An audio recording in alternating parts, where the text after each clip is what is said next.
2021 US Open. It's the 13th edition. Well, good morning and welcome to day 4 action of the 2021 US Open. It's the 13th edition, and so far we have had 3 lovely days of cricket. This is day 4. We have completed 9 matches and things are already starting to shape up for some of the teams. We have seen teams win 2 matches, like the Somerset Cavaliers. We've also seen teams that have lost 2 matches, like the Mace Royals. And this morning, though, it's a big battle between the Scorpions, loaded with talent from Europe, and of course the Titans. My good friend Sri is here, Vijay Ratna. He tells me he's not from Gaul in Sri Lanka. Kyle Kutsa is here as well, and Danny Khan, our umpiring coordinator. I think Kyle is going to toss. Heads is the call, and head it is. Well, Sri, what's the decision? We'll have a ball first. I know you want to see how it plays in the morning, but yesterday the teams batting first did post competitive scores. Yeah, I mean, we were looking to bowl first in the first 2 games as well, just to have a look at the wicket, how it's playing, and seems like defending seems to be the way to go. But with a little bit of dew on the wicket, let's try and hope to get most use of it. And any changes to your squad? We actually have 5 changes. I'll try to get through all of it. So we have Yannick, Adi. That's a lot of changes. So Yannick, Adi are sitting out, including Elmore. And we have Seishu, we have, wow. I'll ease you. Yeah, we want to wish you all the best. Thank you, Vino. Thanks. Well, Kyle, you're going to bat first. You comfortable with that? Yeah, look, you play a game of T20 cricket, you have to do both skills well, and we have to do them better than the opposition. So we know it's going to be a challenging game. We probably would have liked to have had a bowl first as well, but the pitch isn't going to change much, I don't think, within 40 overs of cricket. So it should be a good game of cricket. Probably brings back memories of the World Cup, where you definitely didn't want to bat first. I know. You know, when you play games under lights, which today isn't, but when you play games under lights, the dew factor comes in and maybe helps the ball slide on a little bit more. But look, today, all under the sun today, beautiful day here in Florida, so looking forward to a good game of cricket. Well, all the best. We look forward to your entertainment as well. Cheers. Thank you very much. So the news from pitch side is that the Titans, they have won the toss and they have decided to bowl first.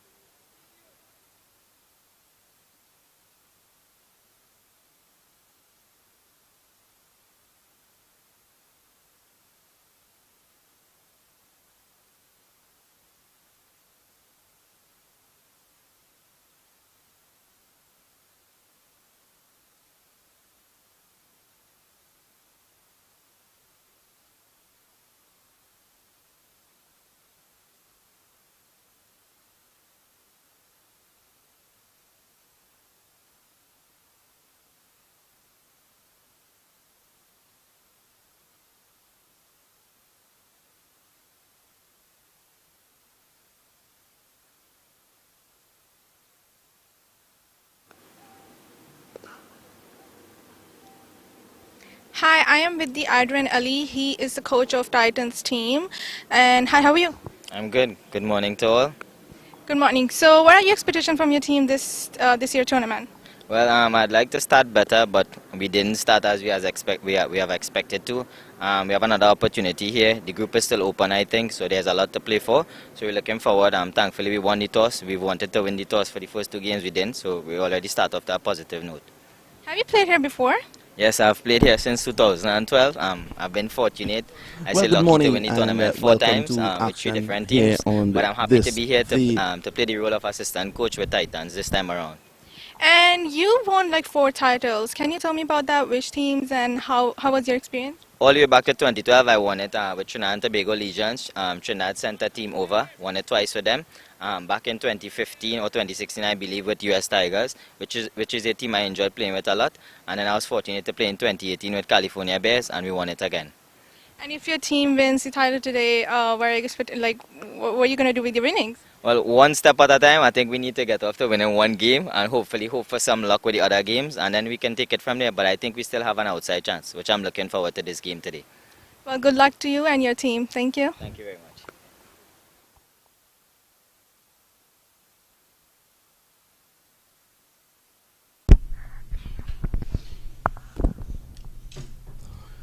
Well, good morning and welcome to the action here on day 4 of the US Open 2021. As I said before, it's the 13th edition and promises to be the best. Joining me this morning on a very bright morning, she wears a very bright smile, coming all the way from St. John's Wood in England, Sasha Grease. Good morning, Sasha. Good morning and welcome back to all the viewers on MAQTV.com. Riyad Emirates starts outside the off stump, allowing that one to go by. There was John Simpson. In fact, it was Leverock. Simpson is now going to bat, and Emirates adopting a nice line. Just a word on the pitch, though. You look at the pitch there, and you can actually see your reflection. Yeah, we've moved on to pitch number 2 today. For the first 3 days, we were playing on pitch number 1, which on camera now is just the one to the right. So first ball you just saw on pitch number 2, and it will be really interesting to see how it plays today, won't it? Well, with the early sheen that you're seeing on the surface, is going to assist the ball in sliding on. Emirates is in 2 straight, and it's early doors, so he'll just want to, get himself going. At Emirates, his team has struggled so far in this tournament. Yeah, John Simpson there getting off the strike. We saw him having to leave the field early in his first game. I think he got a ball to the mouth when he was wicket keeping and had to take himself off to get stitched up, I think. But as you can see, he's all good now and raring to go in game number 2 for the Florida Scorpions. Emirates. Oh, that's a beautiful delivery. Better line just outside the off stump, and it's snaked back in. So Leverock would want to watch that. It's good to see John Simpson there. He got a split lip the other night. John Simpson, of course, would have played for England earlier this year, and he's probably happy he's not playing for England at this point in time. There's a test match at Brisbane, and Australia are ahead, literally. Yes, unfortunately for all the English fans out there, they are doing rather well. But I'm sure everyone will let me know more about that one later today. Well, there was a friend of mine this morning, delivery going down the leg side. Not out, says the umpire, with the angle. Emirates getting that one to come in. And Emirates has been getting the ball to come back, but it was too straight, probably just on the Midland leg. Might have missed leg stump on that occasion. There's a friend of mine who consoled herself this morning on the drive to the stadium. She was listening to Oh Sweet Carolina. Had to have something to cheer me up early this morning, waking up to a score out in Brisbane, as you say. Australia, I think, ahead by 196 or 7 at the moment. So yep, 196. Yeah, not good news for England, but good news out here. We've got game number 1 of day 4 going ahead, and as you see, Emirates is charging in. He's bowled 5 deliveries, only 2 runs going from it, one of them a bye, and Florida Scorpions 3 for nothing with 1 ball left of the first over of the day. So Emirates will be very familiar with the conditions here, and he's just bowling back of a length, looking to bring the ball back in. He's into Simpson, and he drives over the infield. That should go very close to the boundary. And Simpson takes 3. Excellent running there by John Simpson. And Sasha is pumping her fists. She's probably friends with John Simpson. I've definitely watched him play a few games at Middlesex, just down the road from where I live, as we've mentioned.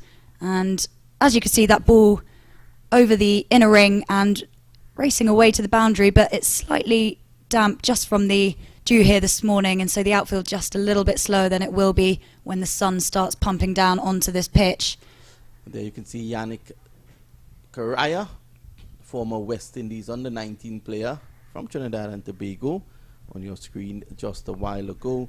It's very hot out there, and what you would see happen is that as we progress, the sun is going to bake the pitch, and it's going to become harder.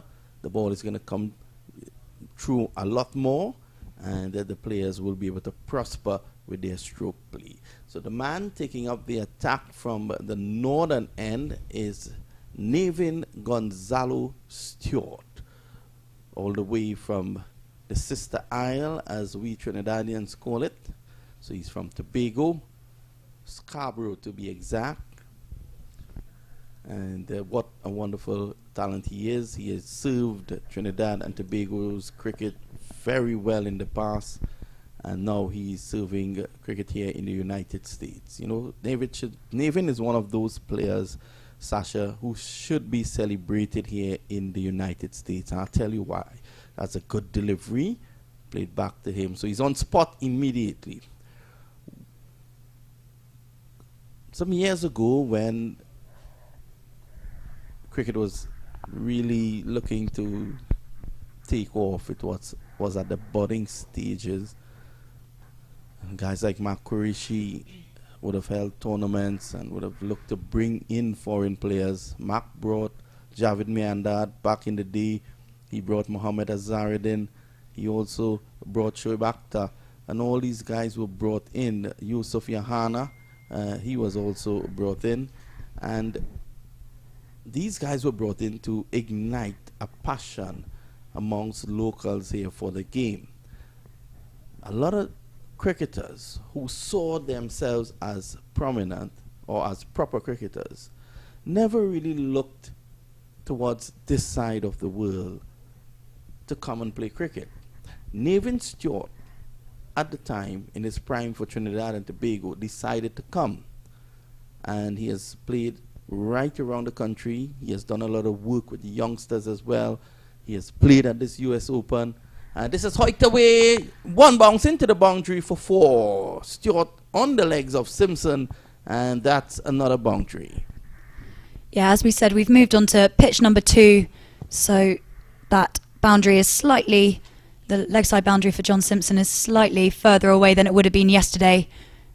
But that was a lovely shot. And as you said, is that the first boundary of the innings? Yes, it is.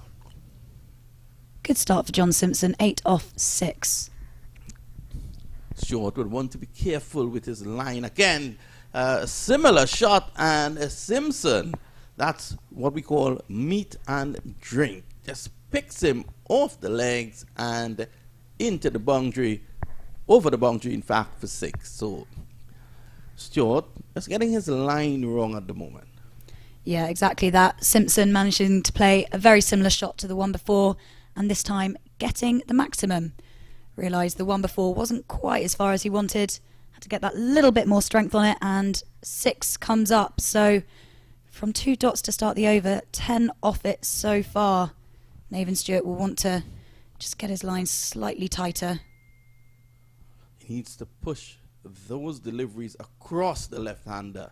This time Simpson is not in control. He's going to get more runs though, because we're in the power play. He squirts this over point, and that's 2 more. Stewart looking to overcompensate. He just went a bit too wide and a bit too full. Yeah, 1 more ball of Stewart's over. Scorpions 18 for no loss. Let's see what Stewart can do now as he comes in for his last ball of the over. It's a short and pulled away. That's 6 runs. That's into the swap shop. That one was too short on that occasion, and you can see Stewart just losing it there after the first 2 deliveries. He was all over the shop, and that's 6 runs. So let's look at it again, Sash. Yeah, that's a lovely shot. Simpson moving his feet. And that ball has gone up to row number 6 in the stands. Going to have to make sure he pays for that ticket. Yep. That was a huge one there by Sasha's neighbor. And the score at the end of 2, 24 without loss. Let's take a Mad Hatter's coffee break.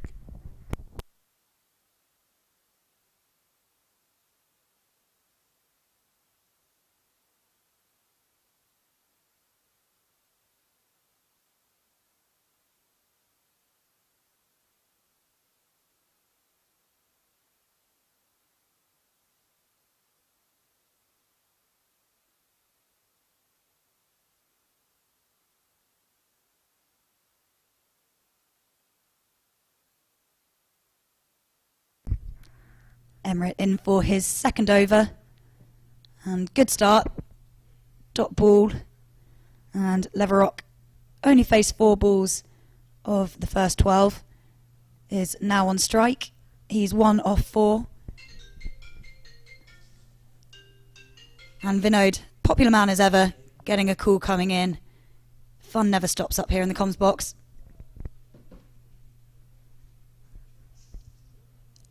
That wasn't a scam, I'm hoping. I was actually Colin Board, the manager of the US All-Stars team. And this is whipped away over wide, long on for 6 runs. That, to me, was excellent timing. Look at Riyad Emmerich. He can't believe it. Go to Riyad. He can't believe that one. That was excellent timing there.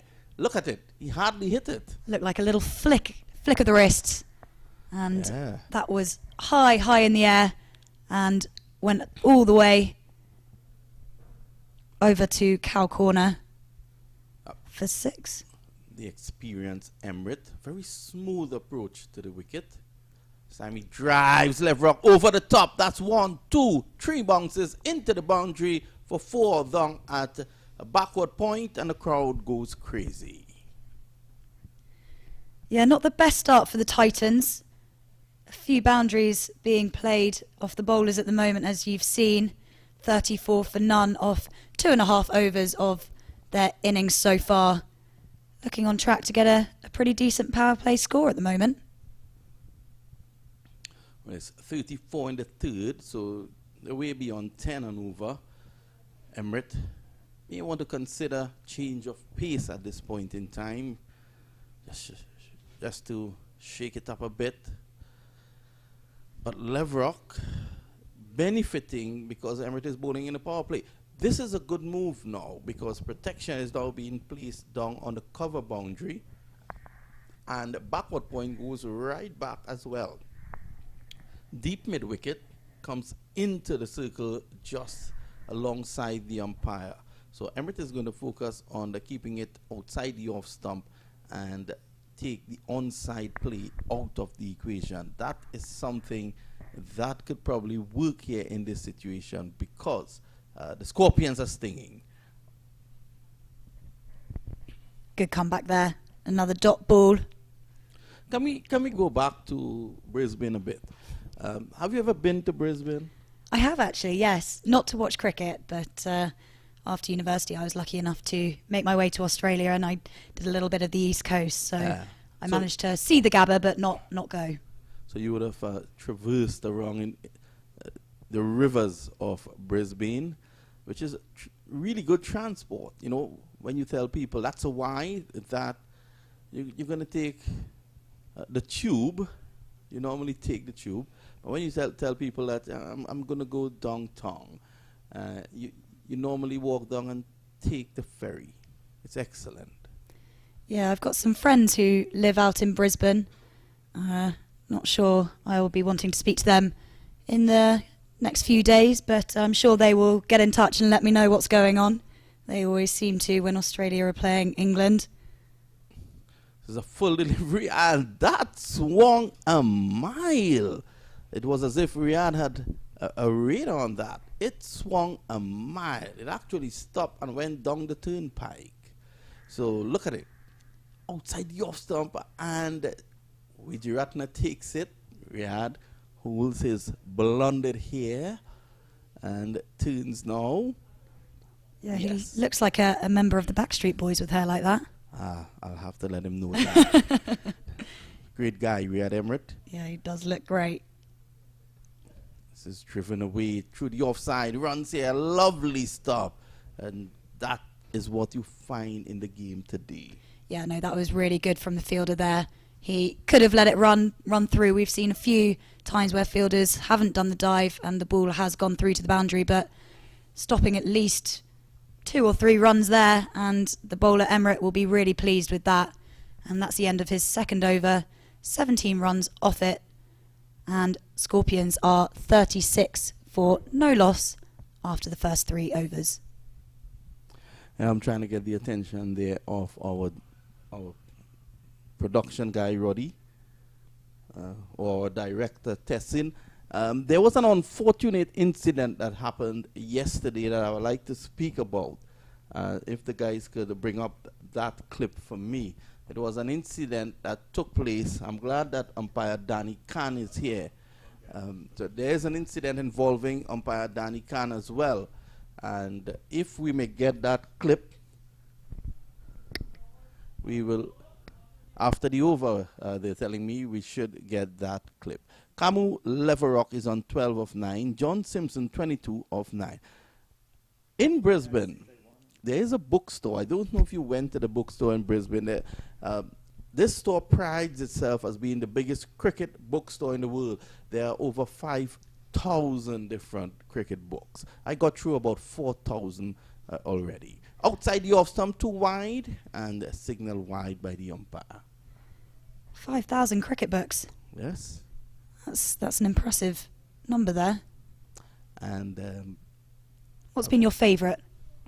The one that I was on. It was written by Professor Ravi Chaturvedi in India, where he was highlighting commentators around the world, and there was a section for every country, and I was fortunate enough to find myself in the West Indian section, as this is crashed down the ground. They take 1 and they're going to come back for 2. Yes, and I was on the page together with Danny Morrison. So that's good. I'm in Australia. I have a presence there. Yeah, one of the, I think, coaches for the Scorpions arrived this morning donning both a jumper and a hat with Cricket Australia on. I think just to make sure that I know what's going on down under. This time it's worked away down to third man, and that's 4 runs. No, that's not a coach. I think he's far from a coach. Are you speaking about our cameraman? Oh. Anyhow, we're going to get back to Brisbane because, as I said before, Australia are literally ahead thanks to a century from Travis Head. So Travis Head, he's still batting together with Mitchell Stark. I think Australia they're going to get up north towards a 500. Yeah, we'll have to wait and see. Day 3 coming up later this evening, and it'll be important for England to make sure that their total doesn't go too far ahead. As I said, 196 ahead at the moment. Let's see if we can restrict that to less than 200. Excellent shot indeed. He needed room, and he went down the ground. He also pulled away. He went leg side, gave himself room so he could use the levers. Look at it.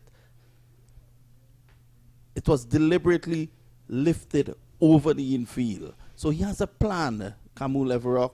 I'm impressed. Yeah, 11 off the over so far, bringing the Scorpions 47 for nothing after 3.5 overs. I want to say good morning to all our wonderful listeners on the #1 cricket network in North America, and that's MAQ TV. We're bringing you all the action. The funny thing is that at this point in time, there's so many people locked onto cricket. One of the positive legacies of the COVID-19 pandemic is that people are home and they're bored. So they're looking for entertainment. This is why you have great viewership online. And even people who not normally would have tilted or shifted to social media during the pandemic, they had no choice. I remember telling a guy in Trinidad and Tobago, he's a politician, and I told him, listen, you need to get on social media. You need to be on Facebook.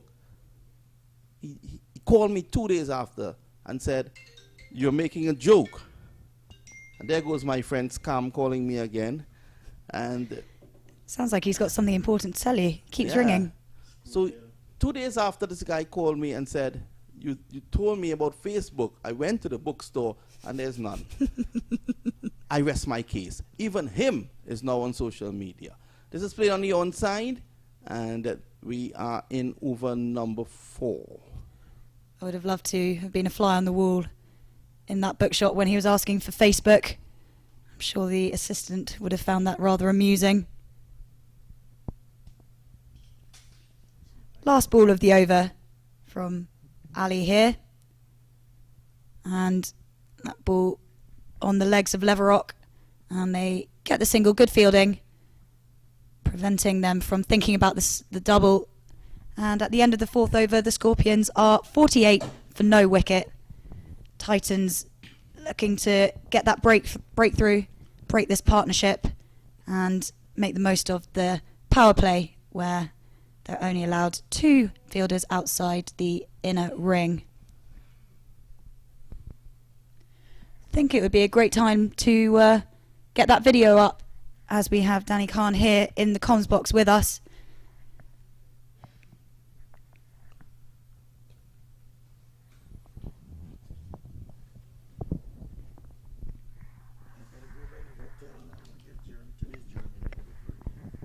Yeah, so this is the incident that occurred yesterday. Umpire Danny Khan is there. He's giving instructions. Look at the player just in front of the stump. And as umpire Khan turns, he interferes with the integrity of the pitch, and his friend next to him is laughing. Look at it. This player, Javel Glenn, as umpire Khan turns, he then roughs up. Yeah, he then roughs up with Javor Royal, sorry, my apologies, Javor Royal. And look at the 2 players again. Let's roll it again. Look at Sunil Narain and look at Royal.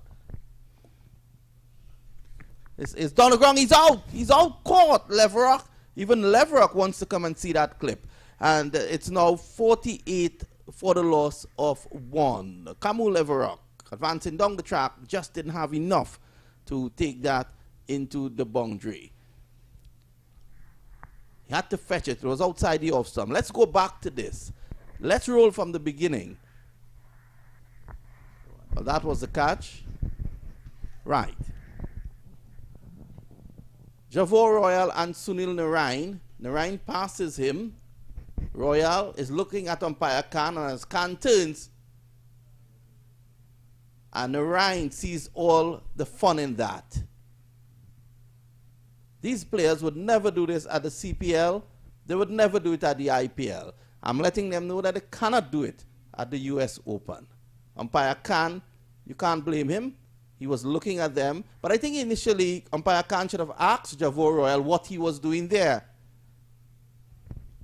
That's a deliberately act and is a penalty runs. And if I did catch that, I would have warned him first to give him warning. Or the next step is to talk to my colleague and give him the penalty runs. The team would be suffering.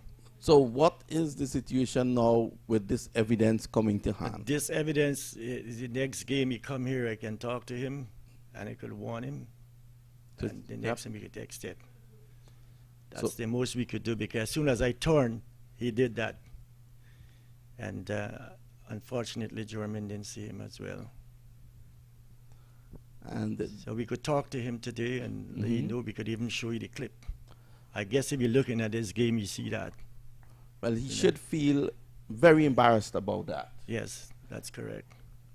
I don't see this being any different from the sandpaper incident where David Warner was banned for a year and Captain Steve Smith. I don't see this as being anything different.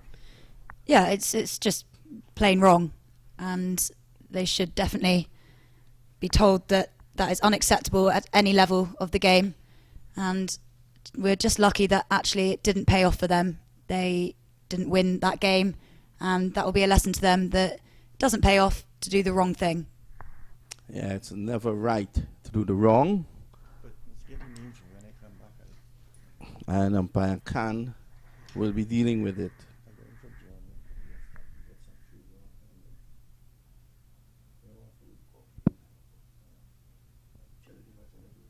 There. Pushed away on the offside.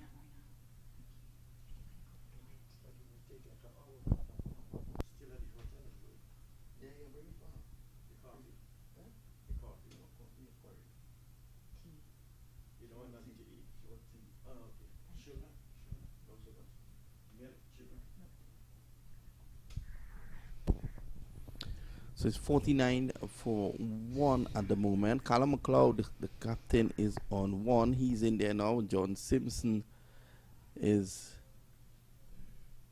on 22 of 11. It's good to see John back there.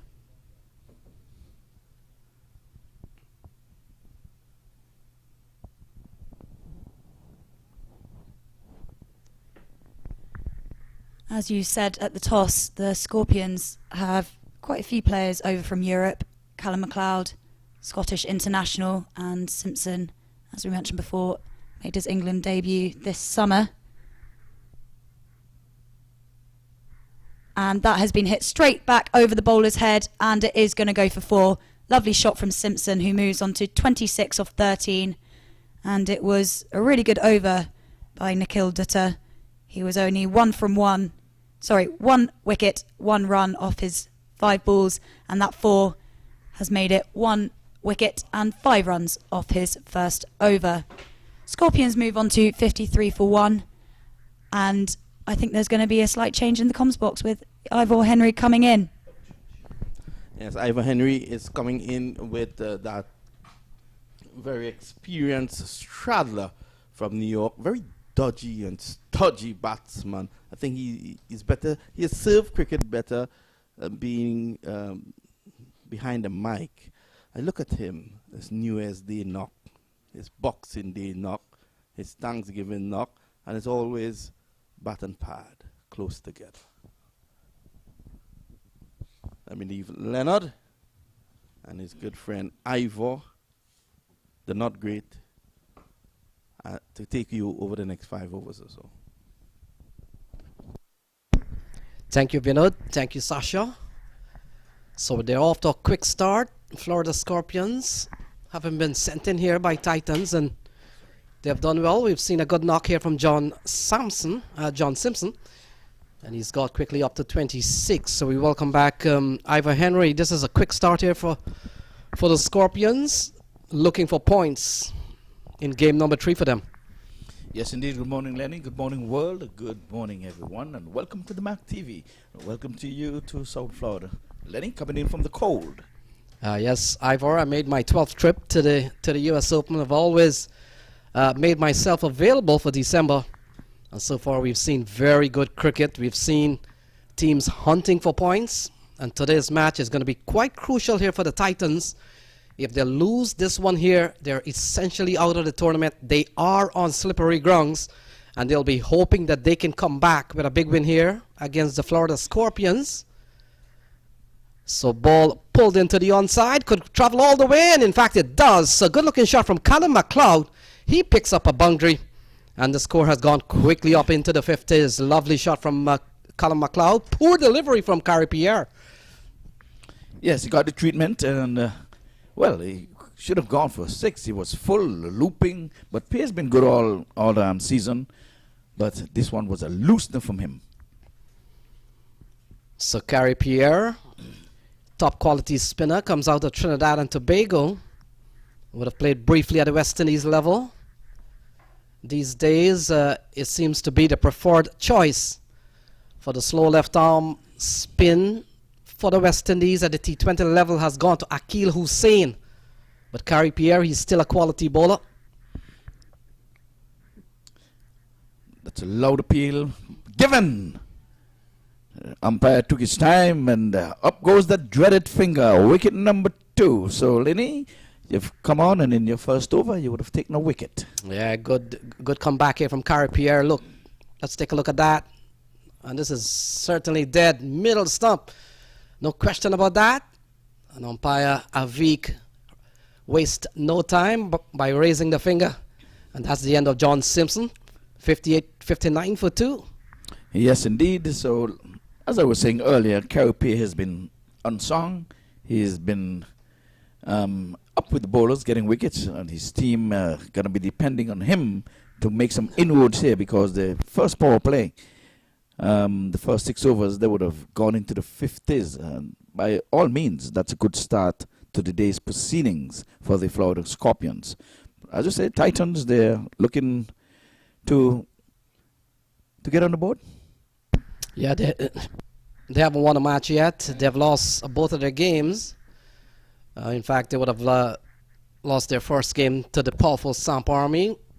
As we take another look at the replay, so this one is bang on target.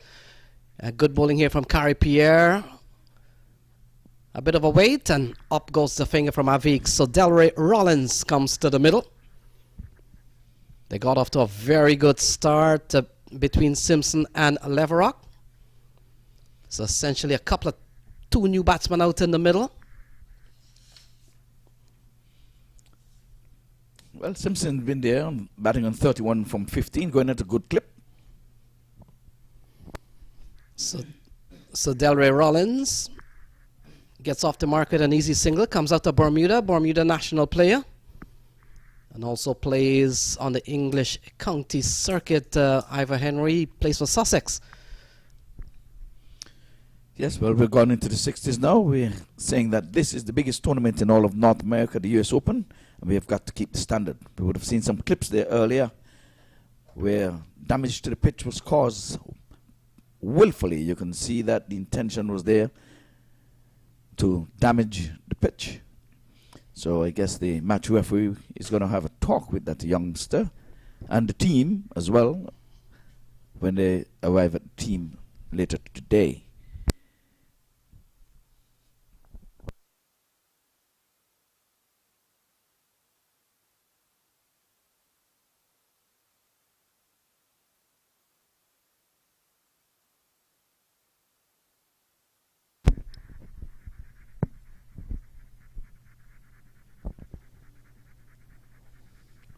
Well, after 6, the end of the power play, we can have no more than 5 fielders outside of the 30-yard circle. So let's see if they're going to be pushing back those boundary riders. Already there's some in place. If you can get a wide shot here, we'll be able to give the field placement for the folks can see.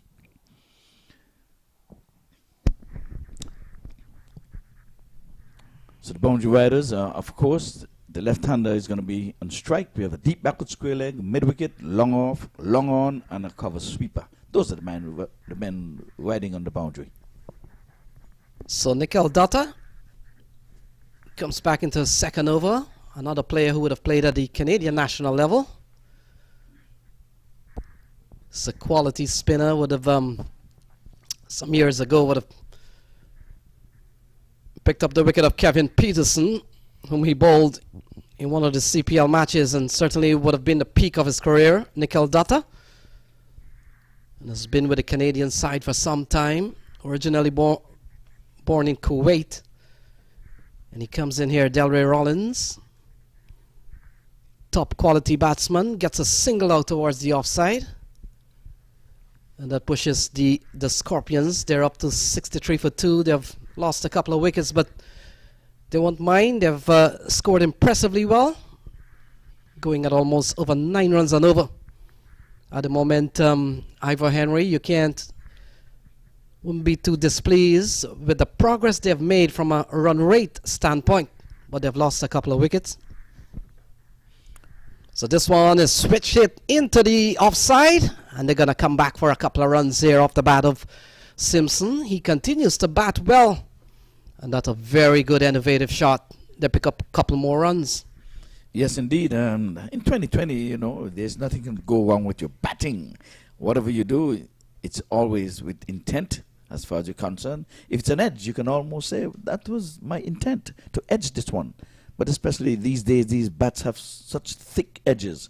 They can actually use those edges and blunt 6s and 4s. So John Simpson, he's looked well today. This one will get a single out towards the offside. He's played at the international level.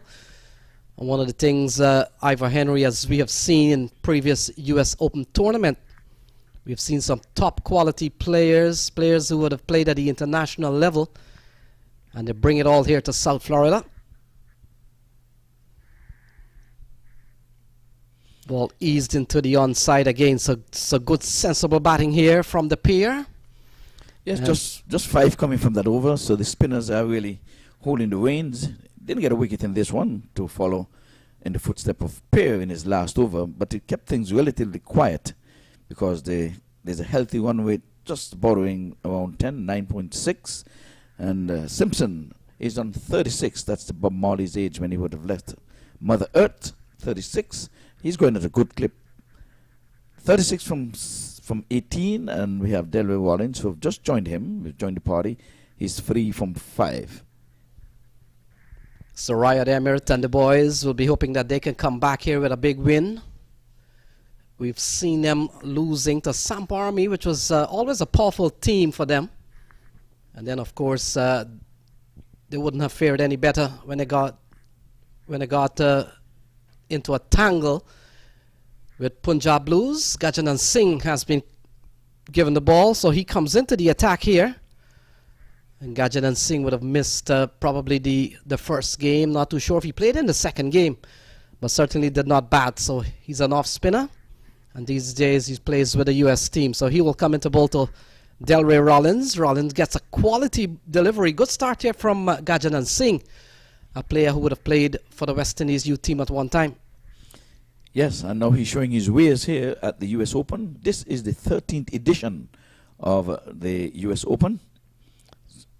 It's going by leaps and bounds, and the single taken, played with soft hands, wicketkeeper. It's often wonder why wicketkeeper will move from behind the stumps with big gloves to go in front and keep. Is that legal? Yes, it is.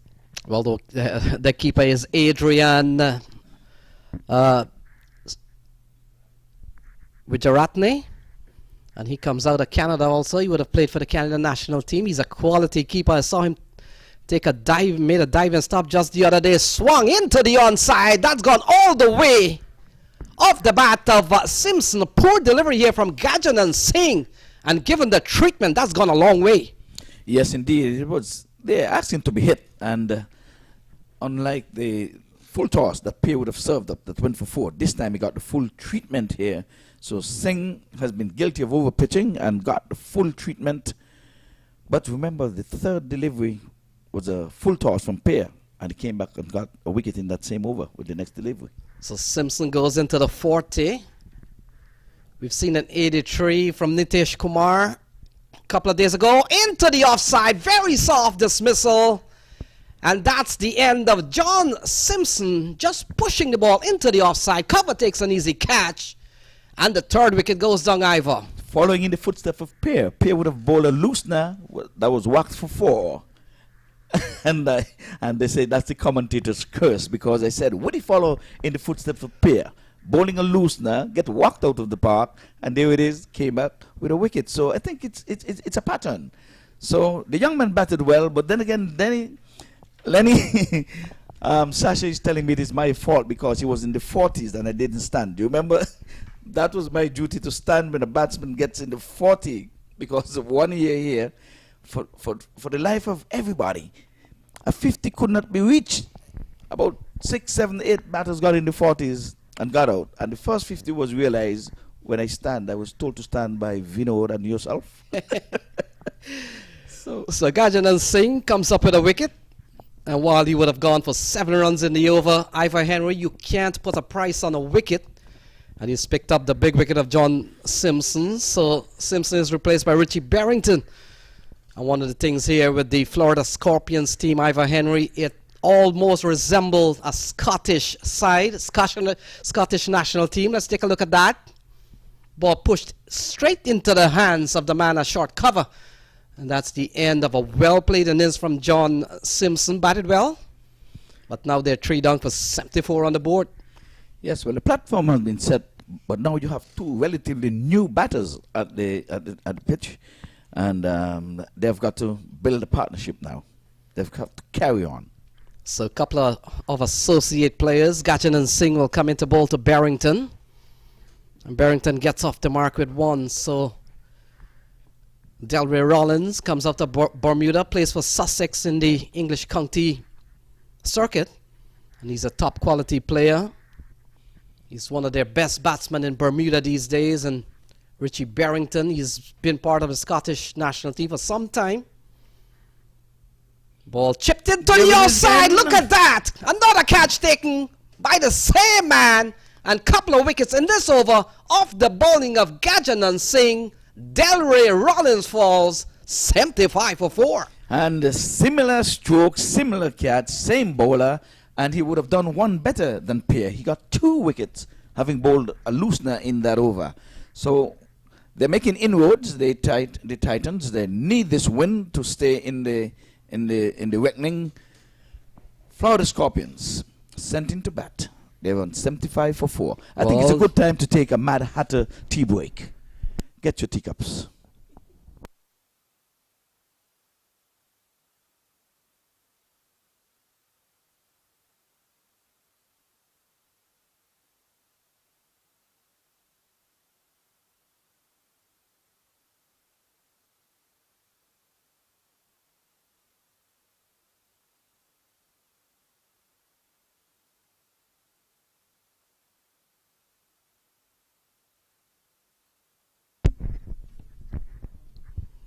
So 75 for 4. Stephen Malani comes to the middle. A couple of big strikes in the last over by Gajanan Singh, getting the wicket of John Sampson and that of Delray Rollins. Couple of big bats as Carrie Pierre switches in and comes from the media center end. And 75 for 4. What a fight back here from Titans. They badly need a win. If they lose this match here today, their campaign for the US Open 2021 title will go up in smoke, Ivor Henry. They need to win here today. On the other hand, Florida Scorpions looking for points. Yes, indeed. Well, winning the toss does not mean you would have won the match. So, but they've got the first win at the coin toss. Now they need to continue in the wicket column.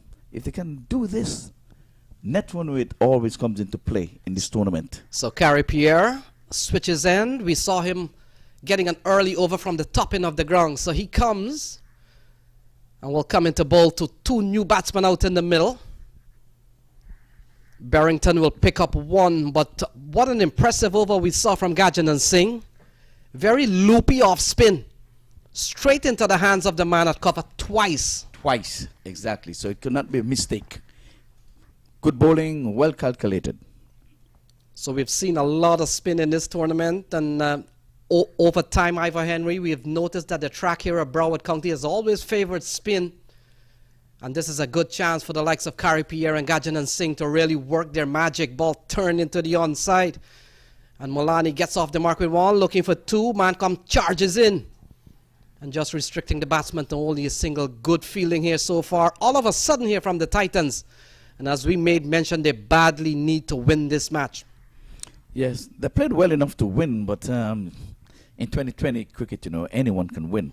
But just now, as you said, they need a win now, not tomorrow.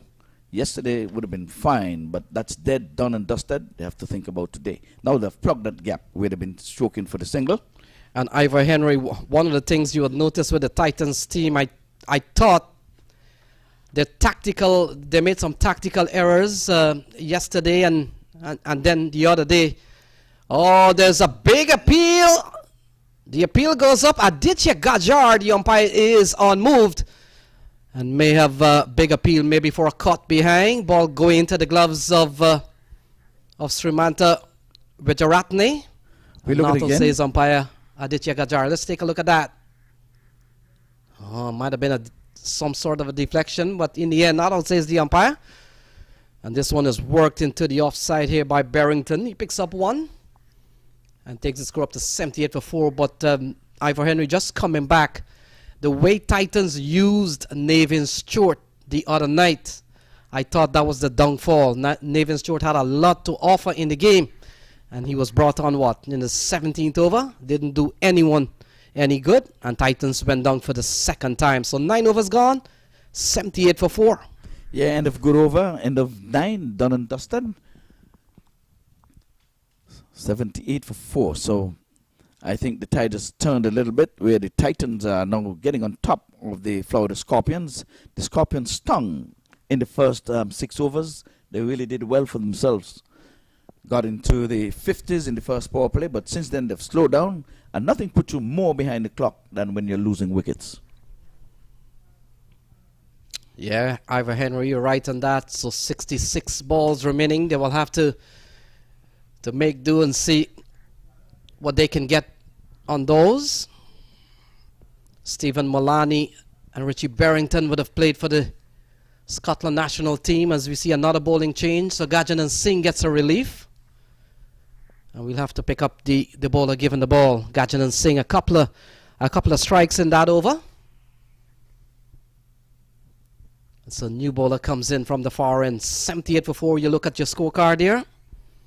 Florida Scorpions having been sent in here by Titans, and both teams will be looking to advance their points on the table. As in the case of Titans, they'll be looking to put points on the table for the first time. Yes, indeed. This one is in the air, but going one bounce to the point region and a direct hit, and the batsman would have made his ground. The umpire, an easy decision, but more often than not, a direct hit, one's always want to think that it's going to be wicket down. So Yannick Carrier comes into the attack. He's a quality leg spinner. And we have seen very good tidy spin bowling from Kari Pierre, Gajanan Singh.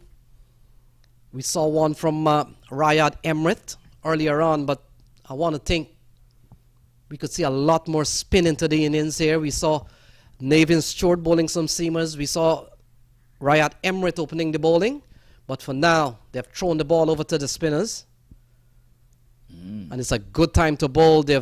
We've seen a couple of strikes from Gajanan Singh. And all of a sudden, it's the bowling on top. Yes, and they're attacking with a slip as well. So that's good thinking there by the skipper. He's looking for wickets. They're just not trying to bowl dots and singles. They're trying to get these batters back in the pavilion. And they're strengthening the offside field here. Man goes to point.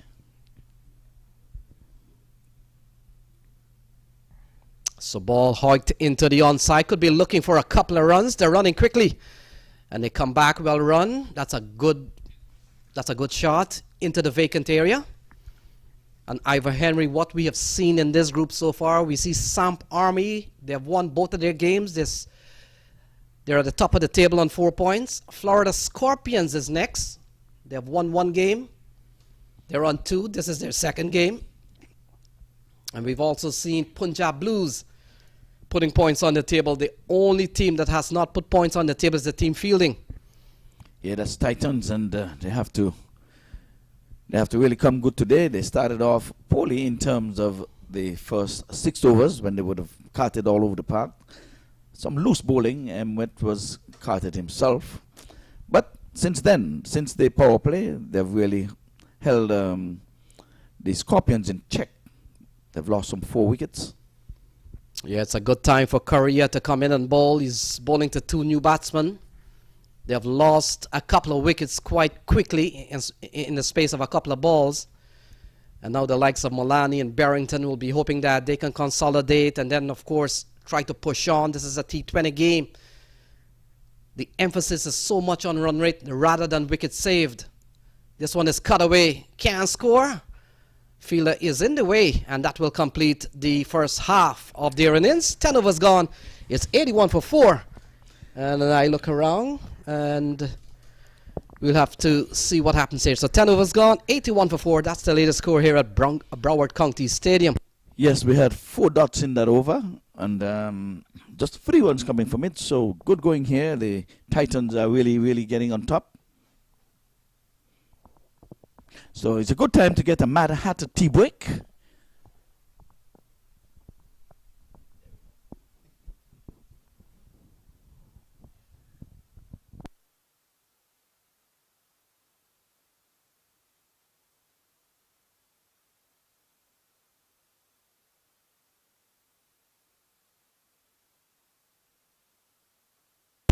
So welcome back, 81 for 4. And Kari Pierre, the left arm leg spinner, continues. He's bowled well. Ivor Henry, 1 for 12 in 2.1. Yes, he's been amongst the wickets in this tournament. His first matchup, he would have taken some 3 wickets. And he's pulling out all of the ways, and dots are like gold dust at this time, and they're really, really, really holding the reins here after the power play, where you can spread the field. There's all 5 boundary riders, but they're bowling dots.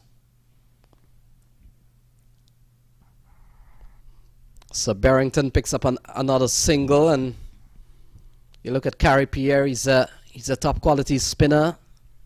Currently plays for the Trinbago Knight Riders, so he's active in T20 cricket at the top level. And this is not his first visit here. Ivor Henry, I would want to think this is his third. Saw him last year right here. Yes, he's no stranger to these parts, definitely not. And so the ball has struck the stump again, but the bail has not fallen. Look at that. We've seen that the 3rd time in this competition. Yeah, the grooves are too deep. I think that's what happened. I placed those sticks down this morning, and I think the grooves, they're a little too deep for my likeness. We saw last night, it might have been... given out. He's out caught behind. Beautifully taken there by the keeper. And wicket number 5 goes down in the 11th over. Yeah, sweet revenge here for Carey Pierre. Previous ball striking the stump. Let's take a look at that. Looking to make room. Yeah, ball was a little too close in the end. Wijaratne comes up with a little bit of fumble, but he holds on to the ball, 82 for 5. Yeah, but the batsman would have stayed there as if in awe. As if, are you kidding me? But we look at it again. We play.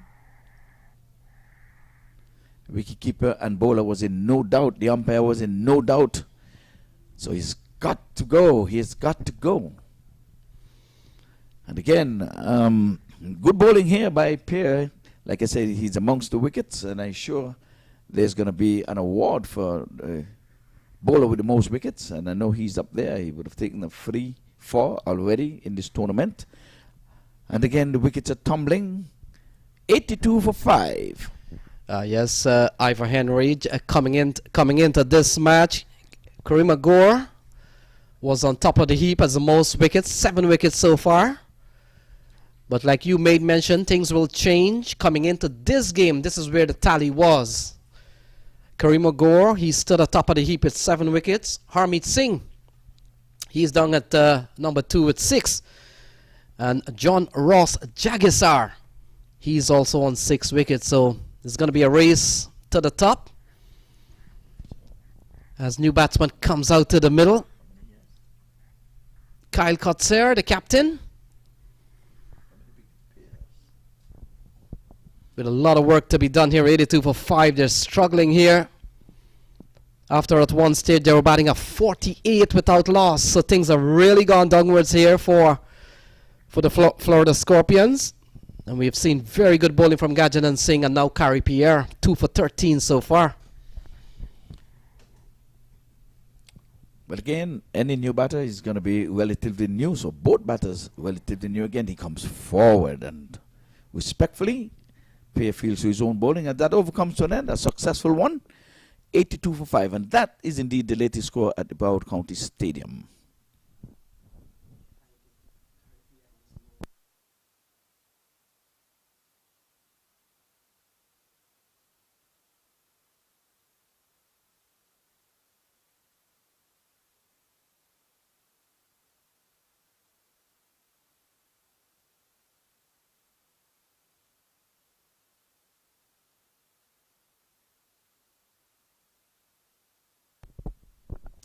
Well, we bathe here in sunshine. There are a few clouds hanging about, but there's no immediate threat of rain.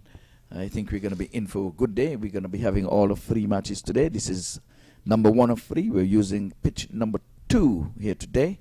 We'd have used pitch number 1 for the first 2 days. Yes, Ivor Henry, we've got what? We've got 3 or 4, maybe 4 or 5 to choose from. Oh, swept away. That's a good-looking shot from Barrington. Finds the gap, and it goes away for a much-needed boundary here for the Florida Scorpion, and that's a lovely shot for 4. Yes, indeed. He's doing some house cleaning. He brought out the boom, and he swept and swept well. You can say it's a much-needed 4. We have not seen one of those in a long, long time. So we got 53 balls in the innings so far. They're going at just over 7 runs and over. They have lost wickets along the way, but the likes of Richie Barrington and Kyle Kotzer, they're quality batsmen. And they'll be hoping that they can do some repair here. Big appeal here as Yannick Carrier bowls a quality delivery. And not out says umpire Avik as we welcome a couple commentator change here as Vinod Mamchan comes into the box. And in a couple of balls, we'll get Sasha back into the box. 86 for 5, a couple of wickets here. Quickly here for Florida Scorpions, not good for them. I just can't understand these Guyanese. You know, you put a Guyanese on commentary and then the Guyana bowlers decide to perform. Gajan and Singh. But here's a Trini. Yannick bowls, and this is a play the way down to long on. Karaya, good player. More of a batting all-rounder than a bowling all-rounder.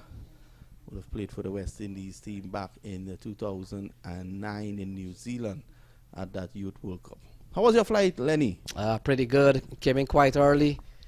Landed on time, maybe 17 minutes before time. Wait on the cab, and here am I for my 12th US Open. Excellent. I think that's an achievement. But one thing is missing, though. Normally, when you come for the US Open, you walk with a 42-inch television screen. I'm not seeing it. Well, Vinod, we have come a long way. I remember 5-6 years ago, I had to score and share that with the other commentators, but we have seen a vast improvement when Roddy Lalman came onto the scene. Yeah, Roddy has done a wonderful job. So he's making some of my job very irrelevant these days. So thanks to him. Well, he's a man who carries a lot of weight on the production team, you know. So I can understand what you're saying. Yeah, I ran into him a couple of months ago Are you still alive? In Atlanta with his truck. Did you see his truck? His truck that carries an entire mobile cricket broadcasting unit. Wow. So Carrier will come in. A couple of balls remaining in this over. Oh, a big swing and a miss here from Richie Barrington. He's a quality player. And Vinod, when you look at the Florida Scorpions, you might be thinking that Scotland is playing somebody here today.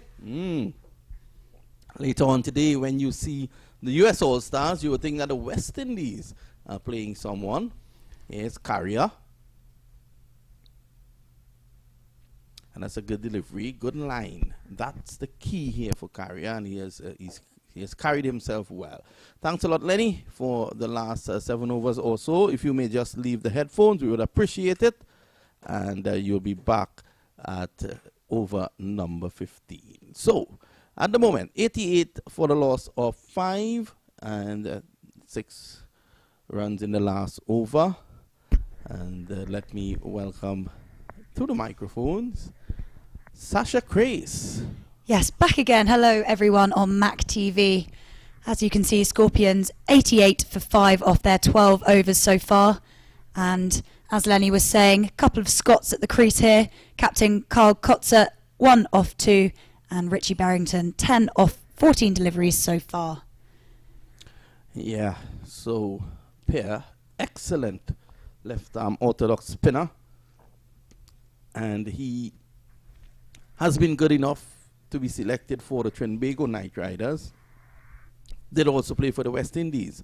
So there's quality there. He plays for one of the more prominent clubs. In fact, Queen's Park Cricket Club in Trinidad has produced the likes of Brian Charles Lara, whom you met 2 nights ago.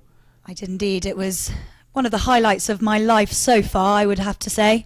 He was always a hero of mine and obviously many people growing up. Look at that. These days seems to be your lucky days because you also met me. Exactly. 88 for 5. And this is punched away into the covers. There is no run. And to put icing on the cake, you met Jeremy. I mean, it's just been stars left, right and centre, honestly. It's hard to put it into words, really. So here's Carry Pair. He tosses the ball from hand to hand. That's a good delivery. That one coming in with the arm. And Kyle Kutza doing the right thing. Just getting it out down there to a long on. Not trying to be too adventurous. Richie Barrington is on 10. So Pair, just 2 deliveries again to end an excellent spell. Yeah, 2 for 14 so far. Let's see if he can get any more wickets. not off that ball. 1 ball to go. And Pierre, like I say, 2 for 14 with 1 delivery left of his 4 overs. He's been exceptionally tight here, not letting the Scorpions get away at all. And he's going to finish with just the single. So 2 for 15 off his 4 overs. The Titans will be exceptionally pleased with him there, won't they? Yeah, definitely. Excellent performance again by Carey Pair. And you look at this situation that they're in at the moment. Let's put this into context. 90 runs, 13 overs. That's very good in terms of runs accumulated over the period. 5 wickets, not so good.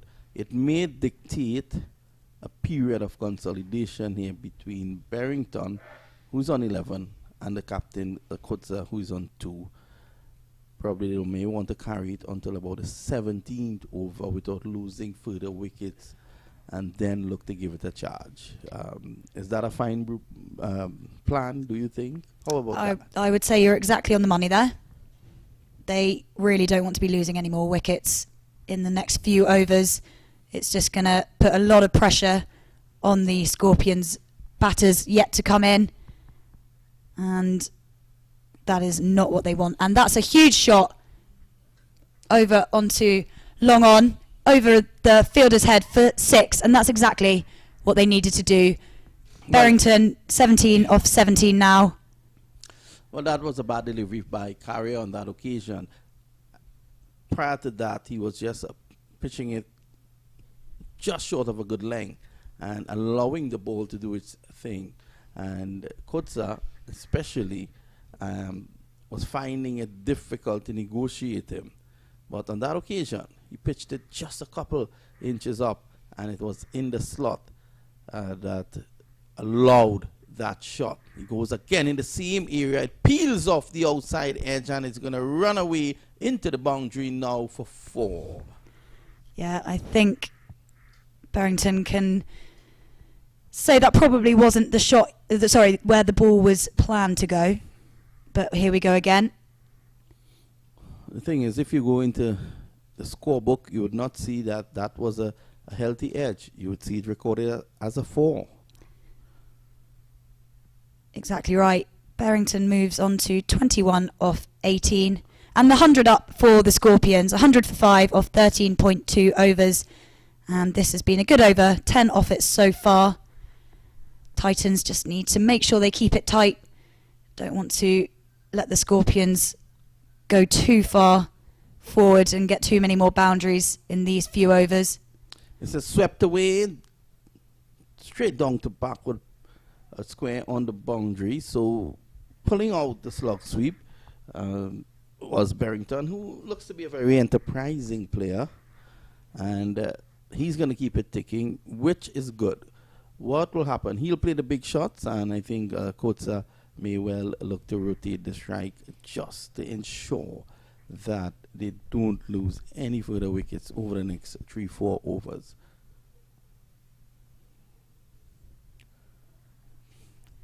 Left that one alone. I did get some bonks on that. We've seen that as the day progresses, the spinners are getting some bonks. Obviously, if a fast bowler bowls a short, just back of a length as well, they will get the bonks, but you see the spinners getting it now. And that has been the case during the day as the Florida sunshine bakes the track. Yeah, looking at the weather now, maybe a little bit cloudy in early afternoon, but like it usually is here, sunshine all day. Oh, that's a lovely delivery, and he was anchored. Lovely bit of work there by Wijiratna. And it's the end of Karaya's third over. He has bowled well, Yannick Karaya. And I think he was probably anchored. It's difficult for us to see from our position because there are no side-on cameras in place for that. But it's the end of 14, 101 for 5. Well, Sasha, you've created some excitement this morning. You've created serious talk in and amongst cricketers as well. That incident in which we spoke about very unfortunate incident involving the Clarion County Eagles players.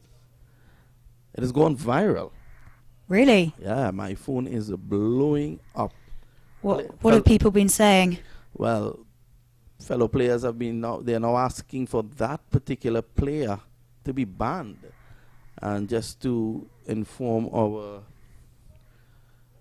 viewing public and our viewers on the MAQ TV, it's now being dealt with at a higher level. The tournament director, Shah Zafar, is now in contact with his connections at the ICC to find the correct process in dealing with this moving forward, but it's unfortunate. Yeah, you say it's unfortunate, but it wasn't by accident. And you know, I think you can't get away with things like that, especially at this level of the game. It's just not good. It's not nice to see. No one wants to win by cheating, and no one wants to lose playing cheaters. And I'm afraid if you mess with the pitch when you're not allowed to, and you know you're not allowed to, you've got to, you know, you've made your bed. You've got to lie in it now. Yeah. That's that's a situation. It was very unfortunate. In fact, for something like that to happen, the tournament has been running pretty smoothly, and it will continue to go. But this is a warning, and I think all players must be very aware of this. This is a warning that there are 8 cameras taking coverage of this game. Why would you think you're so special that you would not be picked up? Yeah, I mean, because you're royal?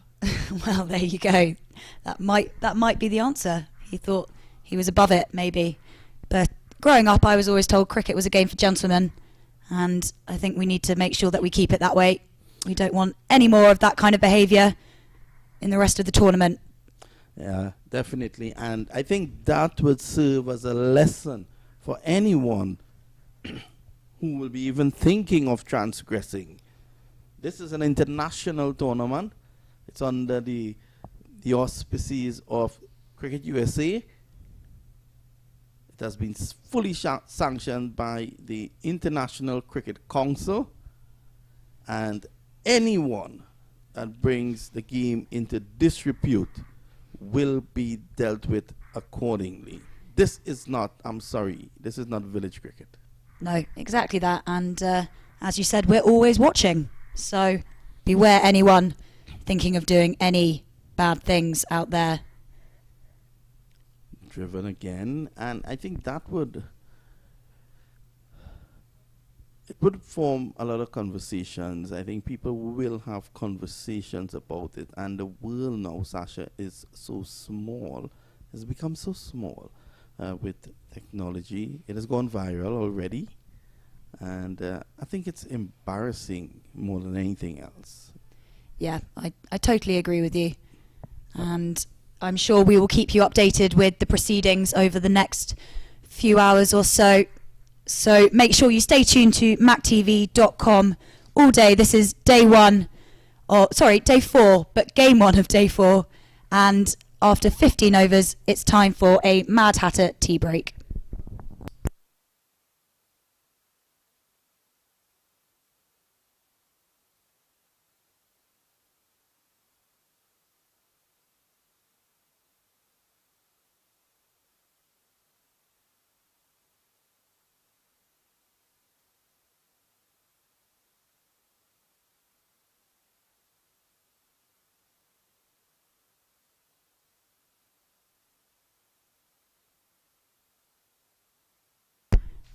And another double change in the comms box. Ivor Henry and the new man to Miami, Lenny, is going to take over for the last 5 overs of the Scorpions innings. Yes, indeed. You did not take a wicket. Vino didn't take a wicket. You guys gave boundaries. We dried up the boundaries when we were here last up. Between 10 and 11, between 6 and 11 we were here. Well, folks, we're bathing in sunshine. Welcome to sunny South Florida for all of you who are visiting. If it's for the first time, welcome. Hope you do enjoy. So Welcome back, Carrier's bowled well. And you look at the scorecard there, it's 105 or 15, so 30 balls remaining. And we've seen some quality spin. We've seen ball that is striking the stumps again. Ivor Henry and Bale not coming off. What's going on? Yeah, the groove, they're too deep. That's what it is. And by law, that bale have to be removed and fall beneath the top of the stumps. Good morning to Mr. Peter Nero. Every time I think about cricket and laws, he's pulling out the boom again, and he's pulling well for a boundary. 1 bounce 4. No, 6. Yeah, that's a good-looking shot from Richie Barrington. They'll have to carry the fight in 28 balls remaining. Look at that. Nicely played. Well-timed. And well outside of the playing area. That's a lovely shot from Richie Barrington. He's looked the part. He's up to 30. Look at that. 30 off 24 balls. And Ivor Henry, 28 balls remaining. It's 111 on the board. So let's do some counting here. The Nelson is on the board. So it's 111, 28 balls remaining. If they get a run of ball, it will take them, what, to 140 thereabout? Yes, and I'm pretty sure with a partnership that has gone up to 29 between Barrington and Kyle Kotzer, it could get a little bit more than that. Yes, with Pierre only having 1 over left in his spell, I think they should get at least 155 to 160 pass score. Now, what is surprising, Ivor Henry, as Carrier comes in, ball swept away nicely. They could come back for a couple of runs here. And a single out to the man at backward square. What is surprising, we haven't seen Gajan Singh with a couple of strikes in 1 over. That is true. That is true. Then again, 112 for 5, and they're trying to set a target. They were sent into bat earlier in the day. Titans winning the toss and inserted the Florida Scorpions into bat. They started very well, 48 for no loss, but then they struggled along the way with... this one is just to the left of the first slip, who's placed it just for that. Got a fingernail onto it, and they're going to be getting 2 for that. Would that be a bad miss, you think? Well, it doesn't matter how they come sometimes. Let's take a look at that. Off the back foot, caught and eluded. In fact, Gajan Singh would have gotten a little bit of touch onto the ball. But in the end, a couple of runs there for Kyle Kotzer. He has gone up to 5. And one of the things there about Kyle Kotzer, Ivor Henry, this man has been representing Scotland since he was 15 years old. He's been around. He has worn the Scottish cap for a long time. And he's up here at South Florida trying to battle here. 25 balls remaining. He's up on 5. Yes, there was a chance. Went to beg in there. He was hoping that he would stick in that left hand, but it eluded him, and they got 2 for it. Last ball coming up, 114 for 5. Let us see. They need a boundary here. So good end to the over, but an over that has cost Titans 9 runs. 16 gone, it's 114 for 5. Yes, a partnership of 32. When we left, it was in its infancy, but now Barrington have turned things around for the Scorpions. He's on 31 from 25, and Corsair is keeping company. He is on 5 from 15. So just 9 runs coming from that over. A lovely stick struck down to deep backward square leg.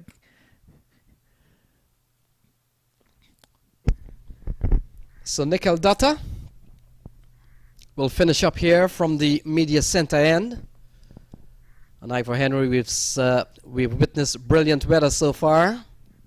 We saw the first day interrupted by rain. I think 1 match was abandoned. And we saw a couple of 15 overs game. I think just to stay ahead of the schedule or stay with the schedule. Yes. But since then we have had lovely weather. Here is Nikhil Datta. And ball tugged into the onside by Barrington. Will only pick up a single. And so the equation comes down to 23 balls remaining. This is a very good fight back here from the Titans, who gave up almost 50 runs in the power plays. Yes, indeed. So the second half.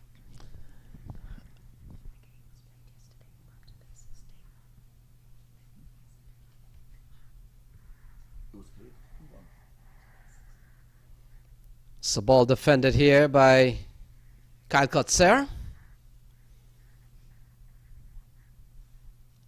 Yeah, so the batter was aborted, was played on the outer pitches, and one of them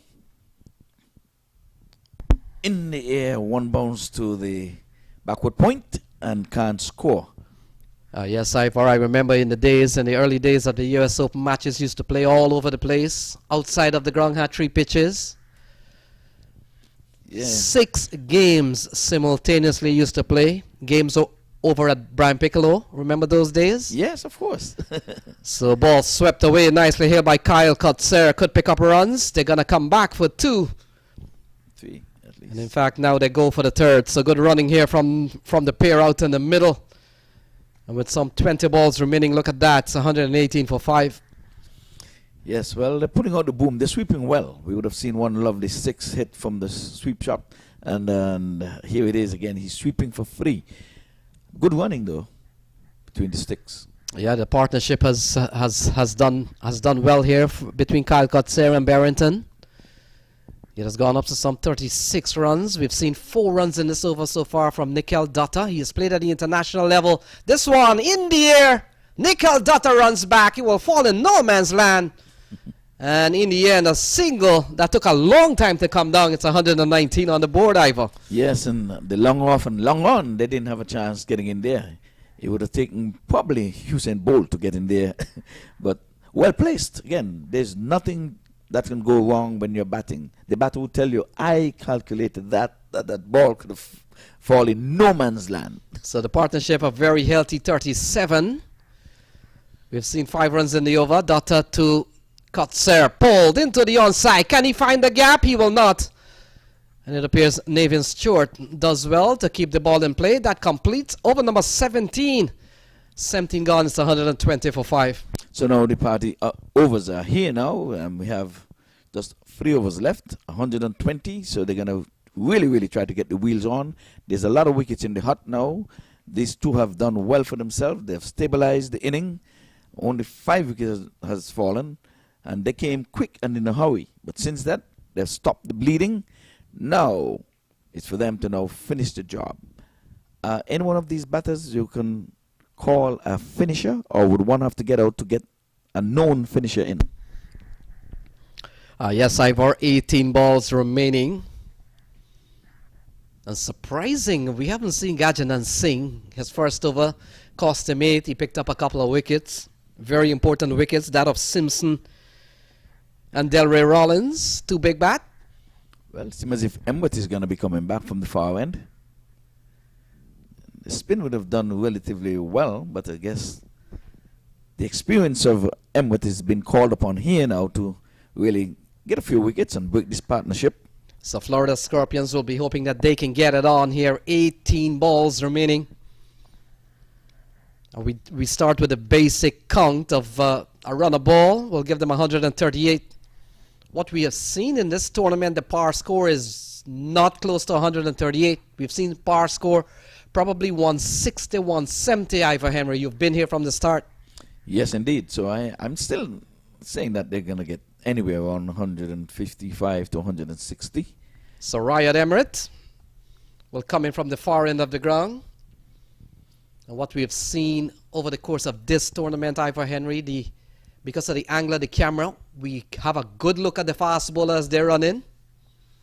We see their faces and all their expression and all the emotions. We saw yesterday and in the earlier days the likes of Fidel Edwards steaming in. Yes. And you can see the face, you can see the hustle and the bustle. That's a good angle when we see the fast bowler running from the far end. Yes, the camera is spot on him, and Fidel Edwards would have made his comeback here from last year when he would have performed creditably, and the West Indies found it, and the selectors, I should say, found it in their heart to said, we're going to give you a recall, youngster. And there he was back on the international stage. Yeah, we've seen some good top fast bowlers on the circuit this year. We saw Ali Khan, of course. We saw Fidel Edwards, Riyad Emirates, Elmore Hutchinson. Yes. Sarab Netravalka, some of the other pacers that have really used the strip. Barrington on 33 is batted well. Interesting that he's going around the wicket here. So ball tugged into the onside, not timed well. This is a little bit of minor triumph here for Riyad Emirates. He's a very experienced bowler. And while he's not playing for the West Indies per se, he has gone around the world globally, and he's played so much T20 cricket, Riyad Emirates. Well, he's the St. Kitts Nevis Patriots official captain. That's my captain. And, you know, the St. Kitts Nevis Patriots are the champions of the CPL. So he comes in to bowl to Kyle Kutser, the captain. He's driving, getting a bit of slice out towards the offside. And the man with a couple of wickets in the over, Gajanan Singh, he moves around. This has been a very good over here for Riyad Emirates. And when you look at the scorecard here, this is a perfect scorecard in modern day language. 1, 2, 3, 4, 5. Yes, indeed. Yes. You're on point, Lenny. Yes, 123 for 5. Emirates bowling around the stumps. Again, good bowling here from Riyad Emirates. He's bowling full. He's bowling outside off.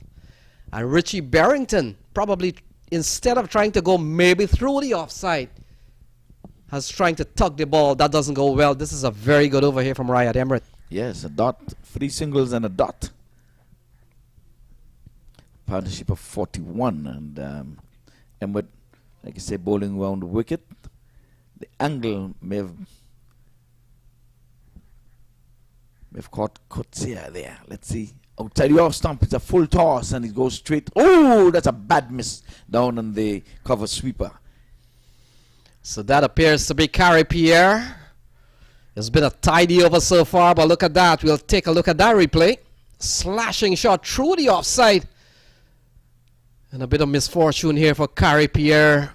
We thought he had it covered. And in the end, maybe a little bit of bad bounce. This has been a very good outfield so far, always. But that goes away for 4. Yeah, he was a poor delivery though. He was full outside the off stump, borrowing that wide mark. Bowled him. He's knocked him over. No? My goodness, I thought he had gone through there. That's a good comeback delivery. Very good ball here from Riyad Emirates. That completes over number 18, and 18 gone. It's 127 for 5.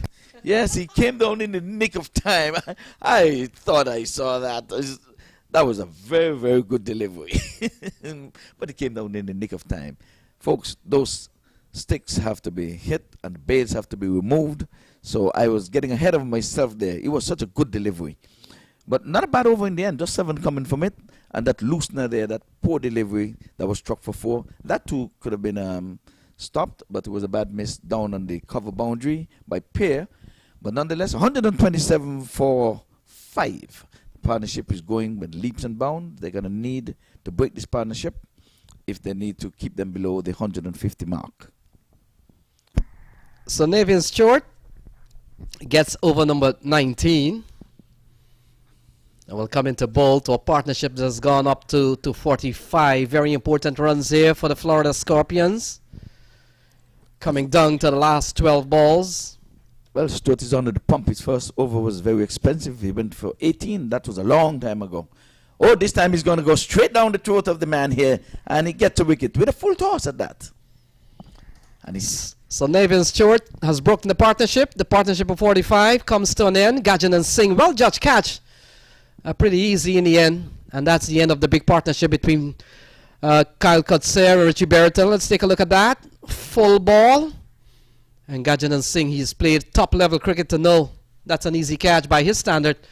And so the partnership of 45 comes to an end. Nevin Stewart, man with a golden arm for the moment.